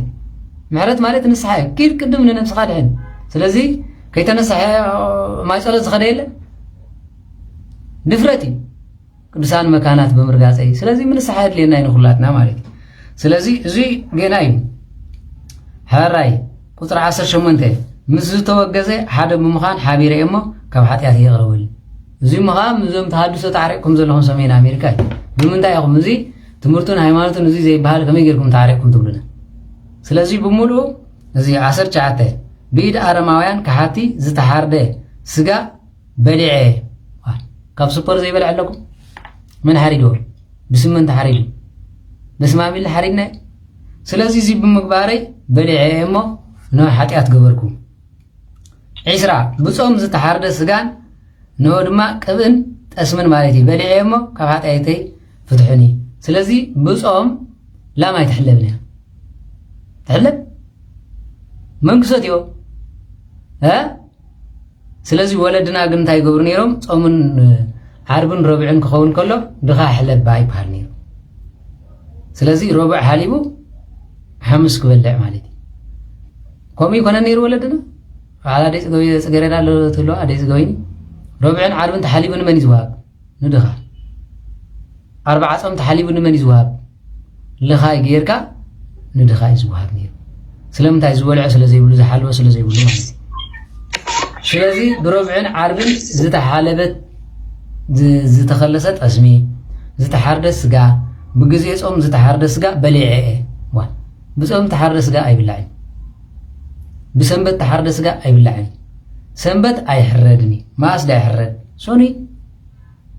ስለዚህ እዚ ስለዝኾነ እዚ በመግባርና ዝበልዕና የለን ስለዚህ ቅድመ እግዚአብሔር ግን ኃጢአት ብግዜ ሰንበት ነፍስ ይቀተል ወላ እንስሳ ይሁን ስለዚህ እዚ በመግባርና እሺ ምስተን ካመጠን ለዓል መስተ ካመጠን ለዓል ሰቴ በአካላይ ሰሒቴ በአፌ ዘፋዕፋዒለ ስለዚህ ንሰብነት እግዚአብሔር አባላሽ ሰኸረ የለን ሶቲ ሰኸረ የለን ዋ ስለዚህ በቀሽ ቋን ዕሽም ኩረሂታ ይበላል ስለዚህ ነዚህ ገሬ እሞ ይቅረቡልኝ 21 ናይ ሓንቲ ሰበይቲን ደቃን ብዝኾኑ ካብዲየንን ካብ ደቃን ኃጢአት ሰሪሐ ነዲያን ንዓን ለሚደ ማለት ቆም ዝገብራ ሓቂዶ ስለዚህ እዚ እንተ በጽሕኩሞ ወት ብሉ ተዘይ ኮይኑ ግን ነዚዩ ስለዚህ ይቅረቡልኝ እሺ ክንደይ በጽሕና 22 ብግዜ ጸሎት ነገር ብብዛሕ ወይካ ካልእ ነገር ብዝተዛረብኮ አቢሰ ማለት ኣብ ግዜ ጸሎት ገሪፉ ሰብ ዛረባል ሓቂዶ መጽሐፍ ዓጽፉ እንደገና ድማ ንዕው ገሪፉ ኸፍ ዝብላለ ስለዚህ ኮሚት ገሩ ወይ አሁን ዘ ሰማያት ይልኩም አቋርጽዎ ወይ ድማ ጸሎትኩም ወዲኹም ስለዚህ ኣብ ግዜ ጸሎት አይዝረብኒ ሕላስንካ መሰጂና ክንጽሐፍ ነው ዕለልኩ ስለዚህ ጸሎት ምስተወደየ ሁሉ ዝግበር ንሱ ጥራይ ኮን ኣብ መግቢውን ዕላል አይፍቀድኒ ስለምንታይ በስመ አብ ኢልካ ጀሚርካ ከም ተቅዳሴ ተወዲዩ መግቢ እግዚአብሔር አምላክ መስዋዕት ተቀሪቡ ሰላም እተው ዝባሃል መግቢውን ምስቀረብካ ተመስገን ኢልካ ሓዘረባት ጀምር ስለዚህ ኣብዚ ማሕበር ከልኪልና ኢና ካብ ስዊዝን ነው ካብዛ ዝሓለፈት ወሬ ሓቀዶ ሰለስተ ሰብ ማሕበር ክትገብሩ ከለኹም ማዕድን ንሕር ተቀሪቡ ሽምዓ ጥዋፍ ሒዞም እዮም ዘብልዑ ንሶም በአምሳለ መላእክት ይቁጠሩ ማለት ሽዑ ምስተወደእ ስብሃት ምስተባሃለ ዕላልኩም ትጅምሩ ስለዚህ ማሕበር ካብ ጅነው ኩላትና ክንጥንቀቕ ይዝግበና ማዕድን ተኾይና ማዕድ በልዕካ ስብሃት ምስተባሃለ ዕላልካ ትገብር ስለዝኾነ እዚ ብምግባርናስ ስለዚህ ኣብ መንጎ ጸሎት ዘረባ ኣብዚ ሕየሞ ይቅረበልይ ኣበስኩ 24 ኣብ ግዜ ቁርባን ሕማምን ድኻምን ከይተሰምዐኒ ቅዳሴ ኮፍ ኢለ ሰሚዐ ስለዚህ ንሕማምካን ንግርፋትካን ኣንሆ ኣይዘከርኩን ኣይበኸኹን ስለዚህ ይቅረበልኒ ብሰይቲ ቀሲስ ሰበይቲ ዲያቆን ሕጋውያን ሰባት መበለትን ሓሲበ ስሒተ ወዲቀ ይቅረበልኒ ንሱ ጥራሕ ኣይኮነን ዝድቅስ ዝቅድስ ዝነበረ ካህን ዝቅድስ ዝነበረ ዲያቆን አይ እዚካ ኢለ አቃሊለ ንሱ መስዋዕት እንዳቀረበ ከሎ እንታይ ዓይነት ቅዳሴ እዩ ክንደይ ከምዚ ይብል ኢለ ንቅዳሴኻ አቃሊለ ንሱ በኸሎት ይቅድስ ዘሎ ይሩም ተቃሉ መይግራ ነቃሉ ስለዚህ ኣበስኩ 25 በልዎ 26 በልዎ 25 እዚ ብጥቕሉል እየ ዝነገረኩም ዘሎ ኣብ ቤተ ክርስቲያን ውሽጢ ብዙ ሰሓቅዎን ብዙ ቀለድኮን ምስ ብፃየ ተቃናጤ ረዮ ብዝበልኮን ኣብ ውሽጢ ቤትካ ብዘይ ምኽንያቱ ኣብ ግዜ ጸሎት ኣብ ግዜ ቤተ ክርስቲያን ብዘይ ካኑ ጸሎት ቆይምካ ኢድካን ቃሪርካ ካላ ይግበርኒ ስለዚህ ከምዚ ብምግባረ መቆሚያስ መን ተቀበል ይልኳይ ባዕሉ ተመቆሚያ መቀመጥሎ ይውሰድ ንዓበዚ ኮፈል ንዓበዚ ክብላ ዝውዕላ ነስትለዋ መን ይልኩን መጀመርያ መጽዩ ቅዳሴ ቅድመ ቅዳሴ ይኹም ዝባሃል ቅዳሴ እንተ ተጀሚሩ ግን ፈንጂ ተኮስ ካልእ ይምፃእ ዓብይ ይምፃእ ዓብይ እንተዝኸውን ነይሩ ቅድሚ ቅዳሴ መፅአ ስለዚ ቤተክርስትያን ቅዳሴ ክዕፆ እዩ ዝግባእ ኣብ ደገ ኮይኑ ክሰማዕ ኣለዎ ኣሃዱ ኣብ ቅዱስ እንድሕር ተባሂሉ ጸሎተ ንስሓ ተደጊሙ ተወዲሉ ጸሎተ ንስሓ ምስ ተወድአ እቱ ክብል ይኽእል ኣሃዱ እንተተባሂሉ ግን ዝወፅእን ዝኣቱን ክህሉ ኣይግባእን ስለዚ በዚ ብምግባር ቤተክርስትያን ዕገርጊረ ስሒቐ ኣብ ውሽጢ ቤተክርስትያን ቀሊደ ስለዚ ይቕረበለይ ስለዚ ብትዕቢትን ትምክሕትን መን ይኽእለኒ ብምባለይ ተመክሐ ስለዚ ንኻልእ ሰብ ንዕቆየ እሞ ይቕረበልኒ ምክንያቱ እግዚኣብሔር ብስላሴ ብመልክዑ ዝፈጠሮ ትንዕቀስኻ እያ ስለዚ እንታወይቲ እዚ እንታወይቲ ኢልና ብምንዓቕና ክንደይና ጌርና ስለዚ እዚ ብምግባሬ ኣቢሰ እሞ ይቕረበለይ 27 ብምብቃቕ ጋሻ ዘይመበቐባለይ ሓጢኣት ጌረ ካልኣይ ገንዘብ እንከለኒ እንዳለመነኒ ንኽሎ ተረፍ ገንዘብ እንዳሃለወኒ ንኽሎ ዋላ ሳንቲም ትኹን ሃቡ ስለዚ እንዳለመነ ከሎ ኢዱ እንዳዘርግሐ ከሎ ረጊፀ ይኸይደ ይቕረበለይ ዮሃንስ ኣፈወርቂ ነዚ ብትንታኔ ኣብ ዓንቀጸ ንስሓ ተዛሪቡ ኣሎ ኣታ ኢዱ ዘርጊሑ ክተኩብ ዘይትደሊ ስለምንታይ ደኣ ነቲ ብሰማይ ዘሎ ኣምላኽ ክትኽበልካ ኢድካ ዘርጊሐካ ነቲ ኢዱ ዝዘርግሐ ረዳ እግዚኣብሔርካ ክረድአካ ኢሉ ተርጊሙ ኣሎ ስለዚ ለማናይ ረጊፀ ገንዘብ እንካለኒ ገዲፈ ይኸይደ ቤተ ግዜ ማረኒ ክርስቶስ ከምዚ እንተኮይኑ እዚ ነው መን ተነሲሐ ማለት እዩ ስለዚ ይቕረበሉኒ ብምባል እዩ ካልኣይ ግርማን መጎስን ንትምህርቲ ክጠቕመኒ ንሆ ድማ ጎረረይ ክፅብቐለይ ብምባል እንዳጠንቋልን እንዳገሳሲ መፅሓፍትን ከይደ ንሆ ዕድለይ ረእይለይ ገንዘበይ ክበዝሐይ ጠንቁሉለይ ኢለ ከምኡ ኣሎ 29 መማለድ ጉቦ ወይ ኢደ መንሲ ገጸ በረከት ተቐቢለ ካህን ተኮይኑ ድማ እዚ ድማ ንዓይ ተዘይሃብኩምኒ ናይ ንስሓ ዕሽር ተዘይሃብኩምኒ ኢለ ከምዚ ኢለ ተዛሪበ ስልጣን እግዚኣብሔር ዶ ይዓብየካን ኦ ካህን ለምን ተጥበ ከምዚ እግዚኣብሔር ኖ ባእኻ ይሓስብ ደይኮነን ሓሲቡ ሰብ ዘይገብረልኩም ንምንታይ ከምዚ ይሃብኩምኒ ብምባለይ ሰሲዐ ገንዘብ ገይረ ዓይነይ ዓውጊረ መምህር ተኮይኑ ንዓይ ዘይከፈልኒ መርጌታ ተኮይኑ ከምኡ ትበል እግዚኣብሔር ክኸፍለካ እዩ ሰቡን ልብ ኣለዎ እግዚኣብሔር ከናቃቅሖ እዩ ስለዚ ከምኡ ዝብል ሰብ ኣለ ሓከደ ዕሽረይ ተዘይከፈልኩምኒ ከምዚ ደሞዝ ተዘይገበርኩምኒ ዝብል ሰነፍካን ንሕና ደሞዝ እግዚኣብሔር ኣምላኽ ንዝሓረስ ብዕራይ ኣፉ ትዕፀ ኢሉ ሓከደ ንዝሰርሕ ዝኽልክሎ የለን ምንም ዝኽልክሎ የለን ስለዚ ህዝቢ እውን ይሓስብ መንፈስ ቅዱስ ይነኾይ ስለምንታይ ቆምኡ ትብሉ እቶም ኣቦታትና እንታይ ማለት ስለዚ ነዚ ብምግባረይ ጉቦ ብምሃበይ ክሰልጠኒ ኢለ ጉቦ ገይረ ንሓወይ ኣሳጊረ ነቶም ካልኦት ግን እንሆ ሰብ ዘይብሎም ገዲፈ ስለዚ ፍትሑን ኢሉ ነገር ክሰልጠለይ ብጉቦ ገይረ እንሆ ንነገር ኣሕሊፈ ስለዚ እግዚኣብሔር ኣይኣመናን ሃገር ኣበላሽና ማለት እዩ ቁፅሪ 30 ብምቁጣን ክብሪ ሰብን ብምቅላልን ብምቁጣዕን ክብሪ ሰብ ብምቃልን ሓጢኣት ብዝኾነ ሽመት ብምፍታውን ሓሰት ብምዝራብ ትምህርቲ ብምቅላል ንልውሃት ብምንዓቕ እምነት ሃይማኖት ብምጉዳል ስኽራንን ጽጋብን ብምፍታው ሰብ ብምፍራድ ብምጽራፍ ሞት ብዘይ ምሕሳብ ብምሕሳብ ኩሉ ግዜ ንእግዚኣብሔር ብምርሳዕ በዲለ ኣለ ተቃለ ቀደመ ብምርሳዕ ነይረ ዋላ ንዓይኳ ከምኡ ትብሉን ትብልዮም ኣየድልየንን እንተኮይኑ ኣየድልየንን ይኻልእ ዘረባይ እዚ መን ኮይኑ እዚኣ መን ኮይና ዝበለ የለን ኣሎ መን ይሞዚ ኣብዚ ማሕበርካ ከምኡ እዮም ዝብሉ ሓቀይ ካብዚ ዘምሰብ በረኸት ከምኡ ዝብል እንታይ ኤፍሬም ትብሉ ይብለኹም ኣይበሃልን እዩ እግዚአብሔር ይገባሪ ንስኻ እውን እንታይ ገባሪ ኢኻ ኣነ እንታይ ገባሪ ንስኻ እንታይ ገባሪ ኢኻ ገባሪን ስራሕን ኣምላኺ ብኢደ ኢድካ ዓልወሉ ኢሉ ንእግዚኣብሔር ተመሓሮ ብስመን ዝመሓር እግዚአብሔር ስለዚ እዚ ገይረ እሞ ይቕረበሉለይ 31 ብፍርዲ ብምጥማም ባኣድልዎ ስለ ዝፈረድኩ ኣቢሰ ንሱ ጥራሕ ኣይኮነን ማለት መኽፈልቲ ክዕድል ከለኹ ወዲ ሓውበይን ኣደይን ዓባይለ ዓባይ ገይረሎም እየ እዚ ንጉስ እዚ መነኩሴ እዚ ድማ ጳጳስ ስለ ዝኾነ ኢለ ዓብይ ሰሊዐ ሂበየመ ማዕረ ህዝብ ማያብኮምን ኣድላዊ ኣይኮነን ኣዳሊና ስለዚ ነዚ ገይረ ኣቢሰ እሞ ይቕረበሉለይ ስለዚ ክትህቦ ከለኹም ማዕረ ጌርኩም ንኹሉ ሃቦ ቅዱስ ቁርባን ተኾኖም እኮ እዚ ዓብይን እዚ ንእሽተይልካ ኮ ይወሃብ ስለዚ እዚ ገይረ እንሆ ኣብሊፀ እዚ ሓወይ እዚ ደጓና ካህናት ተኾንኩም ምኻ እዚ ንሓወይ እዚ ንሓፍተይ ኣይትበሉ ኣብዚ ኣነ ናፅነት ሃብዋ ኢለኩም ፈልጥ ወይ ንመትከላ ከምዚ ኣግበርላ ኢለ ይፈልጥ ኣይፈልጥን ስለምንታይ ከምኡ ተገይረና እግዚኣብሔር ካባይ ዝወስዶ ይፈልጠን ስለዚ ኣድልዎ ብምግባር ማለት ምስጢር ብምውፃእ ኣቢሰ እሞ ሓጢኣተይ ፍትሑኒ ምስጢር ኣይትንገረለይ ዝተባሃለ ከምዚ ገይረ እሞ ስለዚ እዚ እሞ ግደፎ ኣይትንገረለይ እኳ ኢልኒ ኢልና ኢና ንውስኸሉ ሓቀን ስለዚ ነዚ ገይረ 33 ሃብቲ ከለኒ ንነዳያን ብዘይ መሃበይ በዲለ እሞ ሓጢኣተይ ፍትሑኒ በጊዕ ሓሪዱ ከሎ ጎረቤቱ ጾም ዝሓድር ኣሎ ተሓንቲ እግሪ ዘይትቦ ተሓንቲ ኢድ ዘይትቦ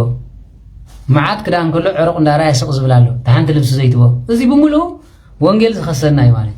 ስለዚ መቸም ንሕና ኣነ ሓደ ግዜ እኮ ኣላ ናባይ ክትመፅእ ካምቻ ገለመለምሽ ትገዝኡለይ ኣቤት ግዜ መዓት ቀዳድ ክዳን ለይቲ ዘምፅኦም ማለት ስለዚ ኣኽልና እዩ ማለት እዩ ስለዚ 34 ናይ ወለደይ ትእዛዝ ብምጣሓሰይ ብምቅላለይ ፈቐዶም ብዘይ ምፍፃመይ እንታይ ገብረለይ ነዚ ዝበሃል ቴሌፎን ከይድውል ኢለ ነቦይ ነደይ ንዕያቐ ጌጋ እንተሃልዎም ኣርሞም ወላዲ እውን ይጋገይ እንተዘይ ኮይኑ ግን ፈፂመ ናትካ ዘረባ ይሰምዕኒ ኣይበሃልን ኣትሊስት ክትርድኦ ዘይከው እንተኮይኑ ግን ዋ ሓዳር ከመይ ጌርካ ይትበትነለይ ኣቦይ ኣነ ነዚ ገይረ እየ ዝበሃል ስለዚ 35 ብገበጣ ብሰንጠረጅ ብቢላርዶ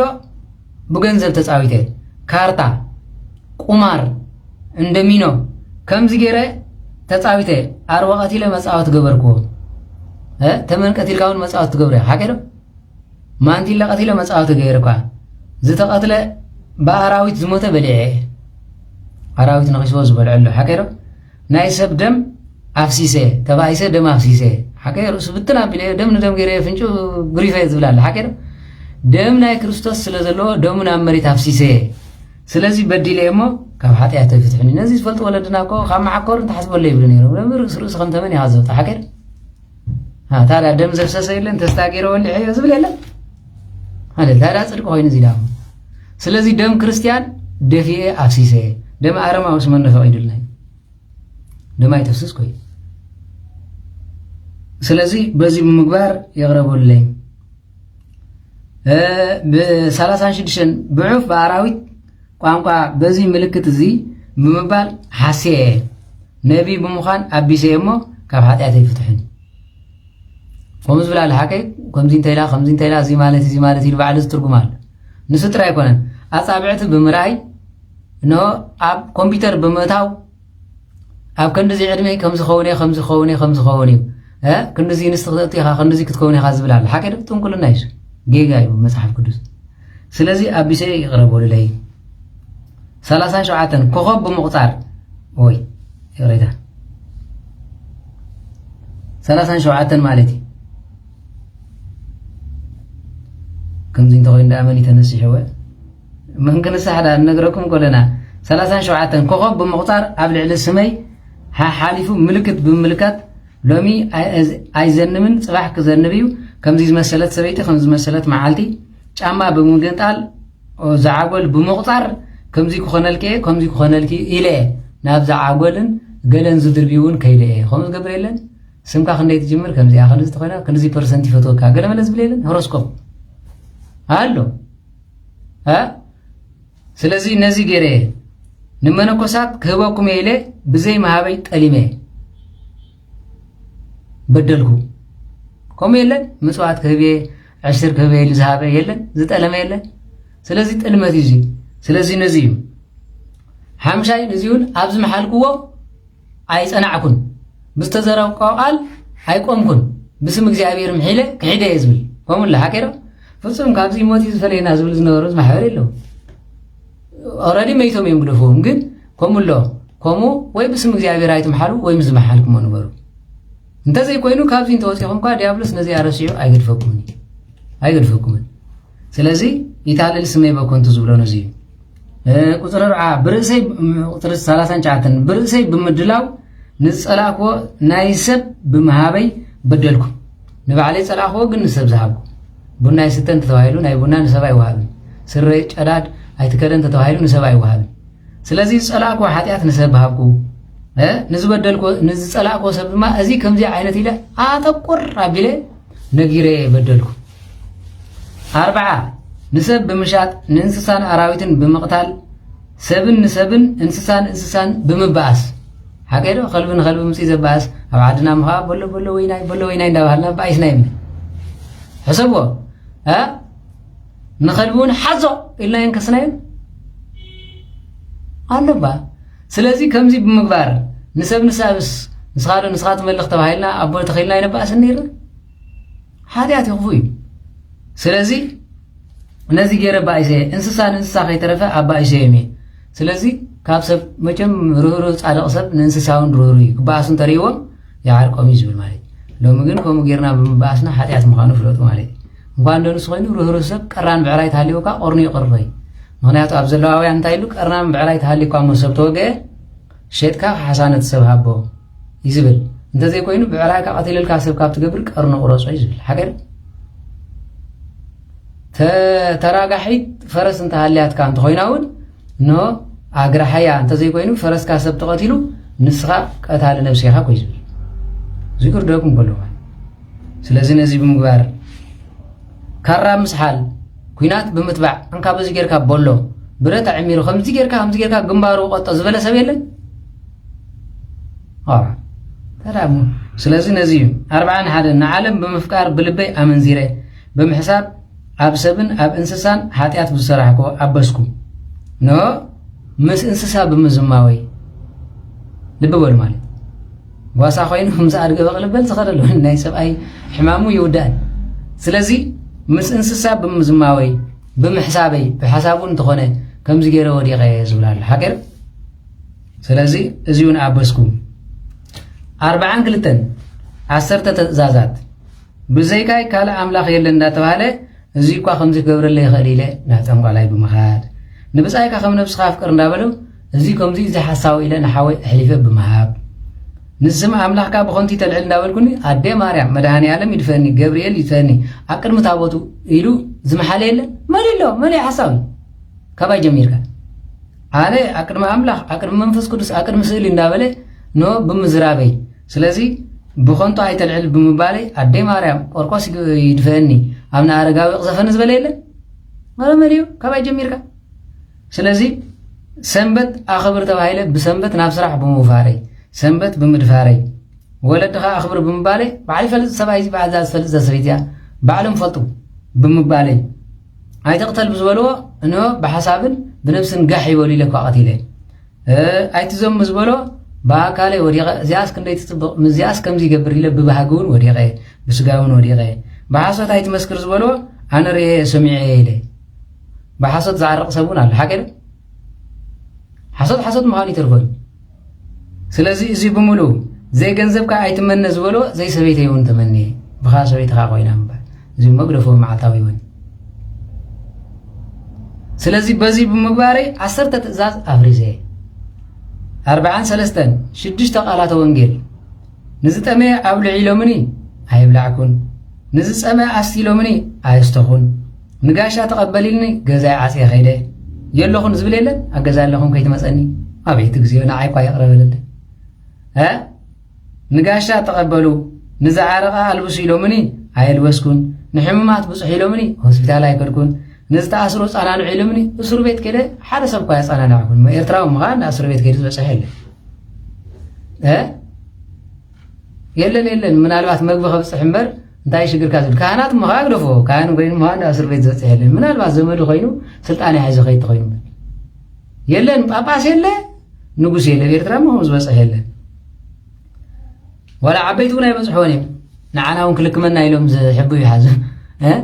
ስለዚ 44 81 መፅሓፍቲ ዝኣዘዞም መልእኽቲ ብዘይ ምፍላጠይ ብዘይ ምትግባረይ መፅሓፍ ቅዱስ ብዘይ ምንባበይ ንቓልካ ክሰምዕ ከንብብን ኣይከኣልኩን ዓቢሰ ንክልተ ኣሕዋት ብምእታው ዓበስኩ ክልተ ኣሕዋት ማለት 46 ናይ ኣቦይን ናይ ኣዴን ዕርቃኖም ርየ ምክንያቱ ንህሪ ኢኹም ኢኹም ሰኺሩ ምስ ወደቐ ከነኣን ረእዮ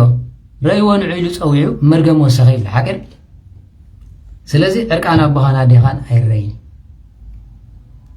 ሎሚ እቶም ወለዲ ትገብርውን ኣብ ቅድሚ ደቅኹም ትራኸቡ ሰብኣይን ሰበይትን ኣለኹም ነውሪ ኣፀያፊ እዩ ሕማቕ ትምህርቲ እዩ ስለዚ እንተተኻኢሉ መደቀሲኹም በይኖም ክትገብርዎ ፅፉፍ እዩ ማለት እየ ከምኡ ክትገብሩ ሓደራ ክብለኩም ዝደሊ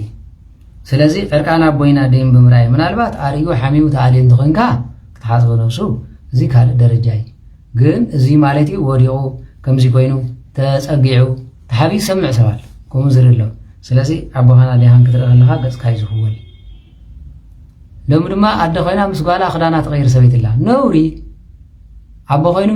ምስ ወዱ ዝቕይር ኣሎ ነውሪ ኣጸያፊ ምስ ወድኻ ከምኡ ይግባርን እንኳን ተኾነ ኩላትና ተሓቢና ክዳንና ክንቀይር ጽቡቕ ሰብኣይን ሰብኣይ እውን ተረኣኣዩ ዝብል ሕጊ የለ ሰበይትን ሰበይትን ቆሙ ስለምንታይ ኩሉ ጽያፍ ይኽተት እዩ ስለዚ ነዚ ገይረ እማ ኣበስኩ የቕረበሉ ለይብል 47 ብምውቃርን ብምብሳዕን ንስጋይ ኖ ቆርበተይን ብምቕዳድ ኣበስኩ ኃጢአት ገበርኩ እዚ ድማ ታቱ ብምግባር ማለት እዝኑ ብዘይግባእ ብምስቋር ኣፍንጩ ዓይኑ ሎም ድማ መልሓሱ ይብኣስ ኢልዎ ስኑ ዝተሰቕረ ሕምብርቱ ዝተሰቕረ ግንባሩ ዝተሰቕረ ስለዚ ነቲ እግዚኣብሔር ዝሃበኒ መልክዕ ኣባላሸ መልክዕ ክርስቶስ ኣባላሸ ኣበስኩ የቕረበሉኒ ናይ 48 ብዕለተ ሰንበት መንገዲ ብምኻድ ብሰንበት ቆጽሊ ብምጣስ ሳዕሪ ብምምሓስ ኃጢአት ገበርኩ ስለዚ እንጀራ ብምግጋር ግዜ ሰንበት ቀዳምን ሰንበትን ክኸውን እንከሎ መጎጎይ ይእጎድ ዓርቢ ይስንከት እንደግዜ ነጊርናኩም ብግዜ ሰንበት ኖ ፀብሒ ይስራሕ ዓርቢ ይስራሕ ንቀዳምን ሰንበትን ምናልባት ግን ሃንደበት ጋሻ ተመጽይኳ ግን ንግዜ ዝኸውን ሽሮ ደሪጽካ ብላ ይብሉ እቻ እንተ ዘይብልካ ድማ ሓንቲ ንሸዓት ኸውን ቅጫ ሰንግት ፍትሃ ብሔር ይጅ ሕጊ ኮይኑ ይኮነ ሃንደበት ጋሻ እንተ መጸካ እንተ ዘይኮይኑ ኖ ነዚ ብምግባሪ ወይ ድማ በሶ ተዳሉ መጨረሻ በሶ ኢኻ ተብሎ ሓቀር ስለዚ ሰንበት ሞ ሎምኻ ሰንበት መጎጎ ሰንበት ነፍሱ ዝሕጸብ ይበዝሕ ነፍስኻ ይሕጸብን ዓርቢ ዝሕጸብ ስለዚ ነዚ ብምግባሪ ቅዱስ ቁርባን ምስ በላዕኩ ኖ መግቢ ከይበላዕኩ ከለኹ ተዛሪበ ኣቢሰ ይቕረበሉለይ ቅዱስ ቁርባን ምስ በላዕኻ ኣይዝረብን ኣፍካ ይዝሕተም ኣይኽፈትን ካህን እውን እንተኾነ መግቢ ከይበልዕ ከሎ ኢዱካ ኢዱ ኣይፈትሕንን መግቢ ምስ በልዐ ዘረባ ጅምር ብዘይካ ይፍታሕኩም ካልእ ዘረባ ይዛረብ ስለዚ ሎሚ ዲያቆን ካህን ምስ ቆረበ ስብከት ይጥዕም ድሓር ድማ ትምህርቲ ሰንበት ምስ ቆረቡ ዝምሩ ማለት እዩ ኣበይ ተራእዩ ወይ ተሰሚዑ ካልእ መዓልቲ ዘይትዝምሩ ከበሮ ዘብጥ እውን ኣሎ ሸባ ሓቀዶ ነውሪ ብፍጹም ተኣምር ኣይግባእኒ ስለዚ ስርዓተ ካህናት ኣብኡ ምስ ተወደአ ምስ ቆረብካ ካልእ መዓልቲ ብዘይቆረብካሉ ኢኻ ክትርህፅ ኣይግበአካን እዩ ድሕሪኡ ስለዚ ማይ እኽልን ከይጠዓምኩ ተዛሪበ ድሓር ድማ ስጋ ወልዲ እግዚኣብሔር በልዒካ ጡፍ ኣይበሃል እንተኾነ ቆራቢ ጡፍ ክብላ ይብልን ዝግባእ ማለት እዩ በዚ ግን ጡፍ ኢለ ከምዚ ገይረ ወዘተረፈ ክዛረብ ከለኹ ጥፍጣፍ ነጢብ እዩ ብዙሕ ኣይትዛረቡ እንተቐሪቡ ሸለሊልኩም መዋዕሉ ነቲ መዓልቲ ኣነ ትምህርቲ ኣቱን እየ እንተቐሪበ ስለምንታይ ተወቂሰ ስለ ዝኾንኩ ቅድሚ እጂ ስለዚ ነዚ እዩ ብዕለተ ሰንበት መንገዲ ብምኻድ ዝብሎ ዘሎ ድማ ሓንቲ ምዕራፍ ኢኻ ትኸይድ እምበር መንገዲ ይኸይድ ስለዚ ዕርፉ ተቐሪብኩም እግዚኣብሔር ክኸፈሉኩ ዕርፉ ዝብለና ዘሎ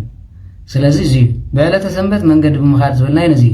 ርኹስ ኢለ ንክርስቲያን ብምፅራፍ መንፈስ ቅዱስ ብምፅራፍ ዓበስኩም ኃጢአት ገበርኩም ንክርስቲያን ርኹስ ኣይበሃል ስለዚ ነዚ ማለት እዩ ንህፃን ጓል ከንሸብኩ ጓል ኣንስተይቲ ኣቢሰ እማ ኃጢአት ገበርኩ ፍትሕኒ ኣይግባእን ስለዚ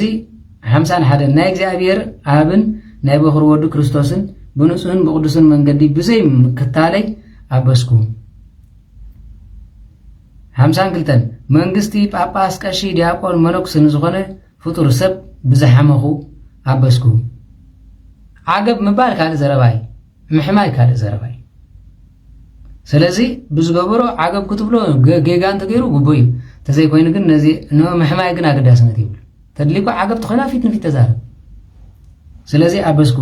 ምስ ብፃየይ ጽሊ ከለኒ ከይተዓረቕኩ ቆሪበ ንቤተ ክርስቲያን ኣትየ ኣበስኩ ኃጢአት ገበርኩ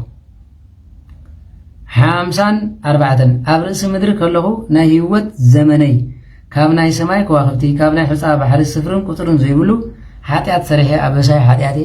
ፍትሑኒ 55 ብስም ስሉስ ቅዱስ ብስም እግዝእትነ ማርያም ብስም ቅዱሳን መላእክቲ ስም ኣዳምን ሔዋንን ምስ ነቢያት ሐዋርያት ስም ጻድቃንን ሰማይትን ብምቅላለይ ኣበይ ማልዙ እንታይ ገብሩ እዚኦም እንታይ ገበርቲ እዮም ብምባለይ ሓደ በዲለ ብደናግልን መነኮሳትን ስም ኢለ ኖ ኃጢአት ገይረ እሞ ብስም ኩሎም ይቕረበሉለይ بسم كلهم يقرب لي نو نقدامك بيت كريستيان مسوات كمسيه بعالك خجبري سبلك وورح خجبري لتقليمي مو أبسكو يقربوا لي بسم أركان بسم نبيات بزم كلهم يقربوا لي عبات نفسي كأش ذهبنا قلنا بزم مسامي أبسكو حتيات فتحني نفسين سجاين مدحان زي محلاوي أبسكو يقربوا لي بزتش سجرن بزتسدن بحممن بمجرم رامي زيسي بو غيرهم يطفايم أيملسهم نون زحمة مدما موت محاشو أي بحال نجابير محرر يقرب له جابير قال تانوسو يعك أبايج بحال نبر كتزلو استزمو تزبل مبالي سلازي عبيسه رؤوس نجر تنكيفان بيت كريستيان بمتاوي مالت سجا حسما سجا انجوا سجا وزة ترفيه قال أي رؤوس نجر زبحال نو بمتن كافيز بلوزلو مالت بدني مالت كي تنسأقلك ما يدقى ما يتوني نحراس بمتاو زي مولو مصحفنا يتحزن بيت كريستيانونا يتون تنسيقوكا نو نزي كمت إيهل زبولو بما نسأقلنو أنا هاخ نسئه زبولي نزي ناي نبياتنا هوارياتن تأزاز بزي محلاوي أبسكوكا بحاتيات فتحني كندي حاتيات ذا أبسكو نخزاربو لبا يجأنغني ملحاسي يسر آفي يعبيني كما يزخو نسب منم سياف نو زي قبريلن وكيانوس قلم بحري نو سماي برانا تزغون حاتياتي سفرون قصرن يقولون እግዚአብሔር ሸፈነልኝ ካልእና ለሞ ይقربልኝ እዚያልከ አትንሳሕ ካብዘን ዘይ ገበርኩም እንታይ ተነስሕኩም ደይ ይጅ መልሰይ ተነስሕና ማለት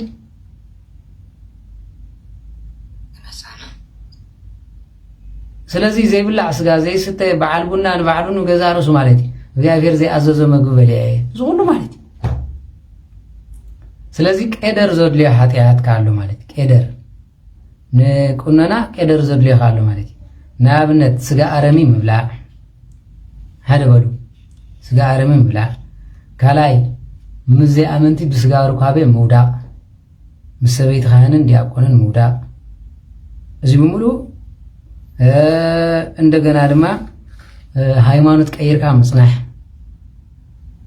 እዚ ብምሉእ ከም በሓድሽ ነብሲ ክሕደስ ስለ ዝግብኦ ብመዝሙረ ዳዊትን ብጸሎትን ኖ ቀደር ይግበረሉ ቀደር ስለዚህ ቀደር ከማን የለና ስለዚህ ስጋ ዘይበላ ይብላን ካለ ዘይበላ ይብላን ምንታይ ዳኹ ስለዚህ ካብ ሱፐር ክትገዝኦ ተኽእሉ ዓሳ ጥራይ ስለዚህ ዓሳ ግፍ ምሰበረ ሰውሊ ዝመውት እምበር ትንፋሰ እንዳሓለፈ በስማማ ይብላን ሓቂዶ ተረዲኩም አይተረደኩም ስለዚህ ከምዚ እንተኮይኑ ዝተነስሕኩም ደይ ተነሳሕኩም ምን ኢና ደያታ ስለዚህ ነዚያ ሎም ማዓንቲ ዞም ኣብዚያ ምሳና ዝነበሩ ነዚያ የምንስሕ ነይሮም ኩሎም ኣነ ሓጢኣተይ ከንብቤ ንስኹም ከዓ ስምዑ ከማ እንተ ጌርኩም ኣነ እውን ከምኡ ገይረ የቕረበልኒ ኢልና ኩላትና ክንሳሕ ይግባእ ስለዚህ እቶም ተነሲሕኩም ዘይትፈልጡ ብኣግባብ ንስሓኹም ከም ብሓድሽ ናብ ካህን ትኸዱ እቶም ተነሲሕና ኢልኩም ንነብስኹም ኣሚንኩም ኣፀናሕኩም ግን ንሆ ምሸት ኣብ ቤቀ ሸያቱ እዚ ነንብብ ኩልኩም ትንስሕ ሓቂር ተነሲሕና ኢልና ነብስና ዘእመና እዩ ማለት ትቆርቡ ወዘተረፈ እዚ ንባብ ዶ ሽዑ መጨረሻ እዚ ኣነ ገይረ ኢልና ኩላትና ንነሳሕ ወለ ኣይ ሓይሽን ተነሲሕልኩም ኣሚንኩም እንዲኹም ነብስኹም ግን እዚ ነበበልና ምኸም በሓድሽ ንኩላትና ንብሙሉእ ናይ ንስሓ ዘድልየና ማለት ስለዚ እዚኣ ስለ ዝኾነት ካብዚኣ ውፅእ ምስ በልና ሕጂ ናብ ንስሓ ኢና ንኣትዉ ማለት እዩ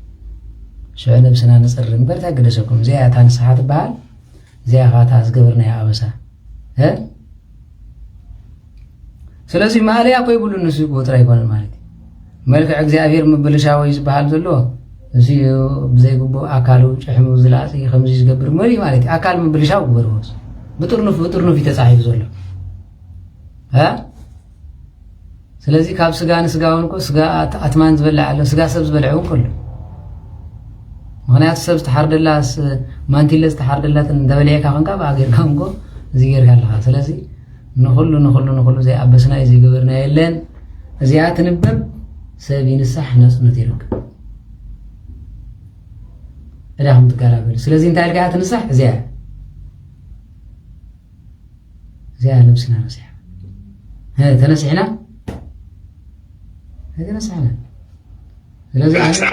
ስለዚ እዚያ ነራ ኣነ ሎማ ሓንቲ ኣፅቢ ገይረ ተነሲሐ ማለት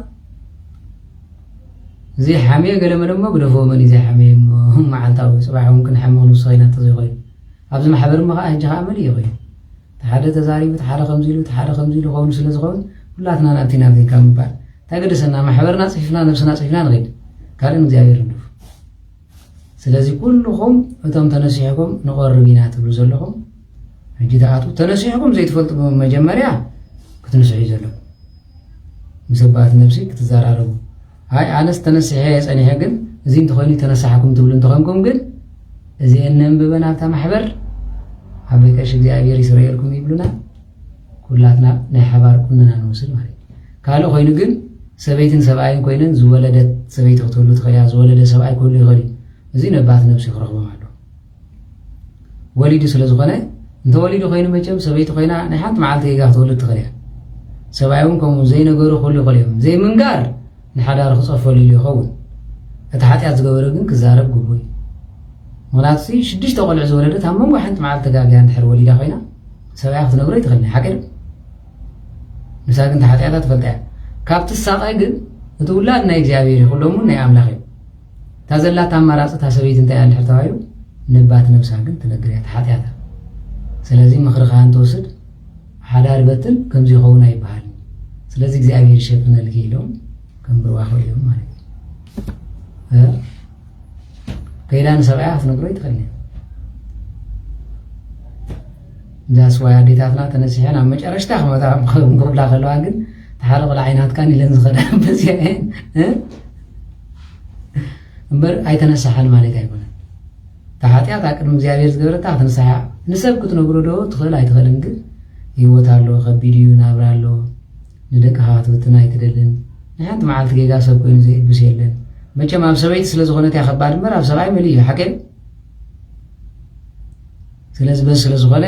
ካብ ካህን ምክሪ ክትወስዱ ይግባእ እዩ ክብለኩም ደልየ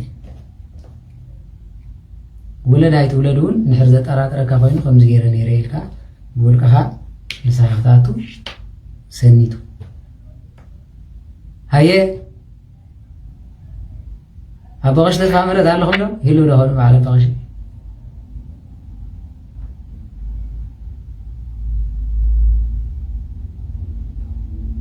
ስለዚ ነዚኣ ስለ ዝኾነት ተድልየና እያ ሓቂሮ ኣይተድልን ስለዚ እግዚኣብሔር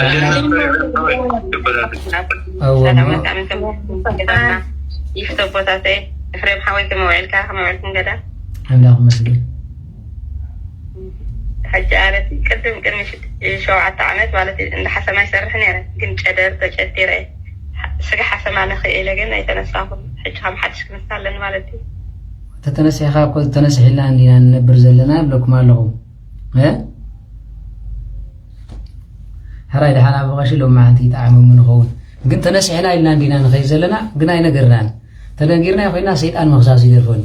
ካብዚኦም ኩለን ሰረድ ኩልኩም ዘይገበርናዮ ሓጢኣት እንታይ ኣለ ኧረ እንተ ተኻኢሉስ ጨደር ዘይኮነስ ባስካምሉ እዩ ዘድልየና ነይሩ ኣብ ባሕሪ ጠሊቕና ክንወፅእ ስለዚ እታ ነብስና ፀፊፋ ዘይትፀፍፍ በዚያ እያ ስለዚ በዚ ስለ ዝኾነት ድሓን ንሎም ማዓንቲ ኮኔክሽን ኣድዮም ክኸውን ይኽእል እዩ እንተዘይኮይኑ በቐሺ ፍቲ ከመይ ውዒልኩም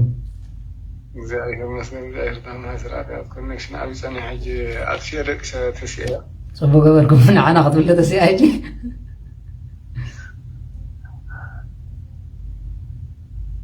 ሕራይ ከምዚኣ እንድሕር ኮይና ዝተነስሐ ይብልናን ማለት እዩ ሞ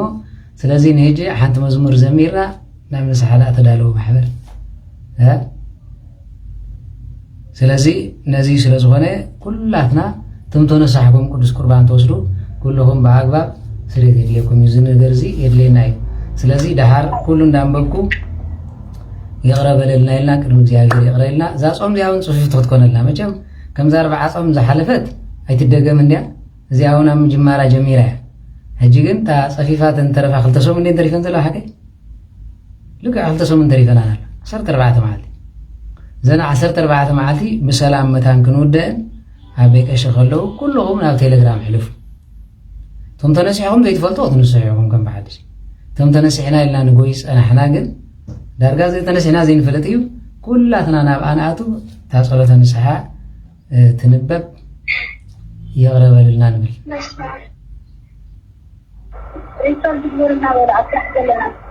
صبوق قبل ما تمودي أول حدا تنسحي بالله كلنا زيرينا زلنا سوينا يا نقرب زلنا ومقولكم ترى أعطينا نمبر زيرينا زلنا كله زي تنبه سمعنا مو على عسيتك أدي تكبرنا وتقول لا أنا كو يسم بدي مالتني عنك سنسحة مسترقامي كل ده نقولكم مخاوزة بشيء مالتي نسوت رايزي كونن حفرة ود تبعتاي بمحازي أكلا بمتنكافي حبسكو وقالن سيدي يكون ود تبعتاي بعينها وطريقنا يفكر نجركم يسبعين سبيتين نحر آخر راخو بخينو نهو نسألة تقول بيبهم يراخو بيزول لو دعوا بشقاق كما أرجن بقلن بشقاق تولوا قول عندهم زلونا أما كناس تولوا زي مالت أبحثيات سلزنا برنا مالت زي مفلاتنا سلزي السوت راح زي كونس نصه ما يسأل እግዚአብሔር አምላክ ከፊትና ንጹህ ዘር እግዚአብሔር አጥፊና ይና ንጹህ ሁሉ ይገበርና ዋገርና ይና ተኸማኝ ተኸንኩም በኃጢአት ተጎብይኩም አምላክ ማለት ስለዚህ ብዘይካ ንዛሐመመ ትገብሮ ንዛሐመመ ኦኬ ኖ ንፈውስን መሕረትን ሰብኣይ ይኹን ሰበይቲ ይኹን ሓሚሙ ተጨኒቑ ድሕር ዳ ተኣሊሃ ኣለኻ እዚ ካልእ ደረጃ እዩ እንድሕር ጥዑይ ኮይንካ ኣካል ጎደሎ ምንም ችግር ዘይብልካ እሞ እዚ ጋጢም ኮይኑ ግን جيجا سلام تايبول بعين خامراي أب مرخا سلزة حدري بير كام حزدما أب أكل كقول جزء سلزة يتفيد سلزة بزيا سلزة خونت نعم زين داونا نجارنا نبي زي تنين سب كابيرون نقرن حالي فوق قوين قومي درن حيزة مسيكو ميديا أجر بكم كام يحير زمت كام يحير عبدا دم قول له حيزة مسيمس قوع بربر حيزة مسيمس أما جرشان تايم قرينا بي تحرق عقات ودي هون نخلو قوع مالافافون سلينا كوكمبر سلينا داولا سقوع حزم مسيم نهر كم زبرها خيرهم ود سبع عبيدي تسأليدي سلازين زيها حفور حبرة سبك فترة لنا نجزاير سنة فقاري يقول نزيلو سلازي لبيت أوه حتى كاري لأسف نوي اسمع أنفس قدس هذا أملاك آمين اسمع أنبول أنفس قدس هذا أملاك آمين أرتناي نسحان لسا معاد الله خصي هيتا نسحسن لقدامات زرد أسي أيك أبرلوني هذا جزبلك وزيابير مسح عمر جنزب كايلين نزيز برهان عليهم قدس باولوس مزمر 50 نيرو ننا مسوات زدلك أتقينه أرحم حارد كل كا ساقن نسوه لبي هات دليز بالكوي ترقامي ولا ما يسأل التحاسب ولا قلت تحاسب من البات زيابير برهان خواصعك كتحاول تهنقوك تنسعي زلكم ورد سبل تقبره مانت بحالات تقبره ساي حاسب الكاري مالتي هاي حاسب الكاري يكون سنر سحاي وتبس عنديو እግዚአብሔር ብንጽና ቀበለልካ ግን ክትንሳሕ ይዘለካ እንታይ ኸብደኩም ዲን ምንሳሕ أول سنة طبع الله لكن شنو الرأي حنا أملاك فلتسكو نسحنا هو مرسي تا منسح مالت نفسها مصريا حدار زي قبركم تخنكم بأقباب سنة سرعات تمرعو تزي كوين قل هذا سيبنا مننا وما تاقد سكرا انت ودك لك بسيسي سغن مساح تقول لك أول تجدير عندي تنسح عندي قد من الصحي لكن سي قدامات كم زي كوينا مالو قدام ردي كل خي تناتهم صلاة ننسحاب صحيا يلو صحيح كنديو قنا أكد مزيابير سمر كخنا لك مزيابيرون كقبل لك هتقبره بنصه لبي لازم ما خان حرتب كونكا كابت كوي وصل لازم ما يكون أنا أزول زلقه نتمرتي هنا عارفهم كنت لك زلقه دا سرق كان دا تبعس كان دا تقايم كاتب تالها بدي تقيم بدي تهرس من يقبل لك مزيابير نفس خمر جنزب كعايد لي زينا نزلنا سلازي اتز رداهم ودحان بلوه الناس قبل مزيابيرون كم عشنتنا رئيناي كوين تعرفوا كنت مصحف زي عاتب الكابو أي قبل اللي عندي قبل اللي يراساچو قداي مصحف تبلي أنا خلنا نقرأ سلازي أبا مكارس نتايلو مالت أبا صلي لي إنسرا غاية تصلي لهم سولو أنا دا أسرح بيزي لحر جيزي بالليل تايري دا أملاحكم حركة يلو ها قرب تصلي انت تخونو مو دخامي زيني نبل سلازي بزي سلازو خانا هيو تنازي كيير قدس قربان دا وصلنا من كلوت زينا مسلس سيدان حزب لنا يفل مخصص سلازو اللو سلازي لهم معانتي كتنسحو خلوهم كلهم يحكم له حوح سلازي حانت مزمور زميرنا أنا بعد خنا حلف حكي كلهم والله منفس قدوس ملاك امين فرودي زي مبصعه كنا تدخل ناسي نحجون مبصعه سرنا اتو بقطعم بغرنا يبعاد بغرغره كرموس نسعه كنقبر لنا مالتي مغنياتس حسابنا يجلو ماليكم جيت خوين هجي انت هيدي تنسي هير كان يغاتنبر زلخا تنسحو كلهم هجي خابزيا تنسيكم كابنيو كمهፃንኩም ቆልዓይ ተነሲሕኩም ኮይኹም መፂኹም ግን ዘይተዛረብናዮ ሓጢኣት እዩ ደቢቕና ይንብር ይሓቅብ ደቢቕና ዝነበርና እምበር ተነሲሕና ኢልና ነብስና ቆሚና ኢል ብጉህድን ብስውርን ዝገበረ ሓጢኣት ይቕረ ይበለልካ ኢሉ ግን ሰይጣን መኽሰስሉ ስለዝኾነ እዚ እቲ ዘይተዛረብናዮ ሓጢኣትና እዚ ስለዝኾነ እግዚአብሔር ይቕረበለልና ኢልና ድኒና ኣብ በቐሺ ስሬትን ጸሎትን ንስሓን ይብና ሰላምኩም ትረኽቡ ቅድሚ ዝሓለፈ ግን ኣይትጻባጸቡ ከምዚ ማለት ዲ ኣይትበሉ ከምዚ ኢልና ሃይፀርናያ መና ሰማይ ዝተበልዐ የለኹም ይበና የለን ቸርነት እኮ ይገደፈና ዕሽነትና ግርህነትና ርኢ መፂና ሕጂ ግን ፈሊጥና ኢና ታንገብራ ዝግበና እዚያ ሮደዲ ወማለት ዕሽነትና ርእሲ ተመስቀል ሰማያውን ይብና ይተበረኸቱን ርኢና ኢና ተኻሉን ርኢ እዚ ሕጂ ብግርህነትና እዩ ከምቲ ጳውሎስ ሰብ እንዳቀተለ ሰብ እንዳሰደደ ተገሊጹ ንዓ ምስበለ ግን ተነሲሑ ጸሪዩ ንዓለም ሰባኽ ዝኾነ ንሕና ካብ ዕሽነትና እግዚአብሔር ተመሲና ክንሳሕ ዝግበአና ማለት እዩ ስለዚ ንብርሃን ዓለም ቅዱስ ጳውሎስ ሰብ እንዳቀተለ ኸይዱ ጎይታ ተገሊጹሉ ሓቂሩ ካብ እኒው ግን ተነሲሑ ይቕረበለለ ኢሉ ጸሪዩ ንጎይታ አገልጊሉ ግን እግዚአብሔር ምስ ኃጢአቱ ተገሊጹሉ ስለምንታይ ክመልሶ ስለዝደለየ ንዓና ክመልሰና ደልዩ ሁሉ ይብና ኣሎ ታገደሰኩም ነብስኩም ዘይተጽርዩ ይዝብል ስለዚህ እዞም ብግቡእ ዘይተነሳሕኩም ግን ንምዃኑ ክትንስሕለኩም ተነሲሕኩም ተቐርቡ ጸናሕኩም ግን ተድልየና እዚያ ردودا وتنسحنا قدر تغيرنا عندنا قدس قربان بصحنا قدم حزنا مسقربنا عندنا كن زانا يلوم صبقتي بطعم صبقتي انا بنفسي كندي رصحات كندي غدللني صبقتي زي اخغور لنا بقشي حيلي حبو صبغت غرمتي نوت امين ولو من السحاموت يبقعنا كم حصاب حريب زحات كم قاعد سماي دموات كم صحاقا ان كل برهاني بلنا بزغلكم صلالكم دمنا مغبوكم حبس تمنا نبابكم برانا سنقهم اقراري تمعات سالي تمرت قدست دنگل ماريام ادينا ادمن السحا زمن نفسا يغلنا حيلهم مسكل بيتنا مدحنا يسوع كريستوس يغبرلنا ككل خفو يسورنا زي صري السحا تنسينا ببركه النور لغزيم زمن يفترلنا امين أو أهوي أنتم تذكرون مسألتكم كما يفصلون እግዚአብሔር ሰናያት አቡነ ዘበሰማያት ቅድስ መከት ምሳሌ መስሪያ አበኔ ሜድግ ለና አሳኑ ጀጋይ ከመነን ሜድግ ለዛብ ሰለኒ ታባነ ዘውስጥ ሙልሱት አላህን ነው ባልሃንን ኩሎ ኮይስ መዚያቂት መንግስት ኃይለው ስብሐት ለዓለም ወለዓለም አሜን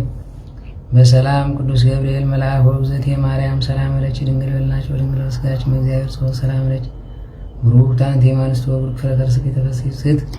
ማርያም ለተጸጋ እግዚአብሔር ምስለቺ ሳሪ ወጸልይ ምህረት እንት ያነ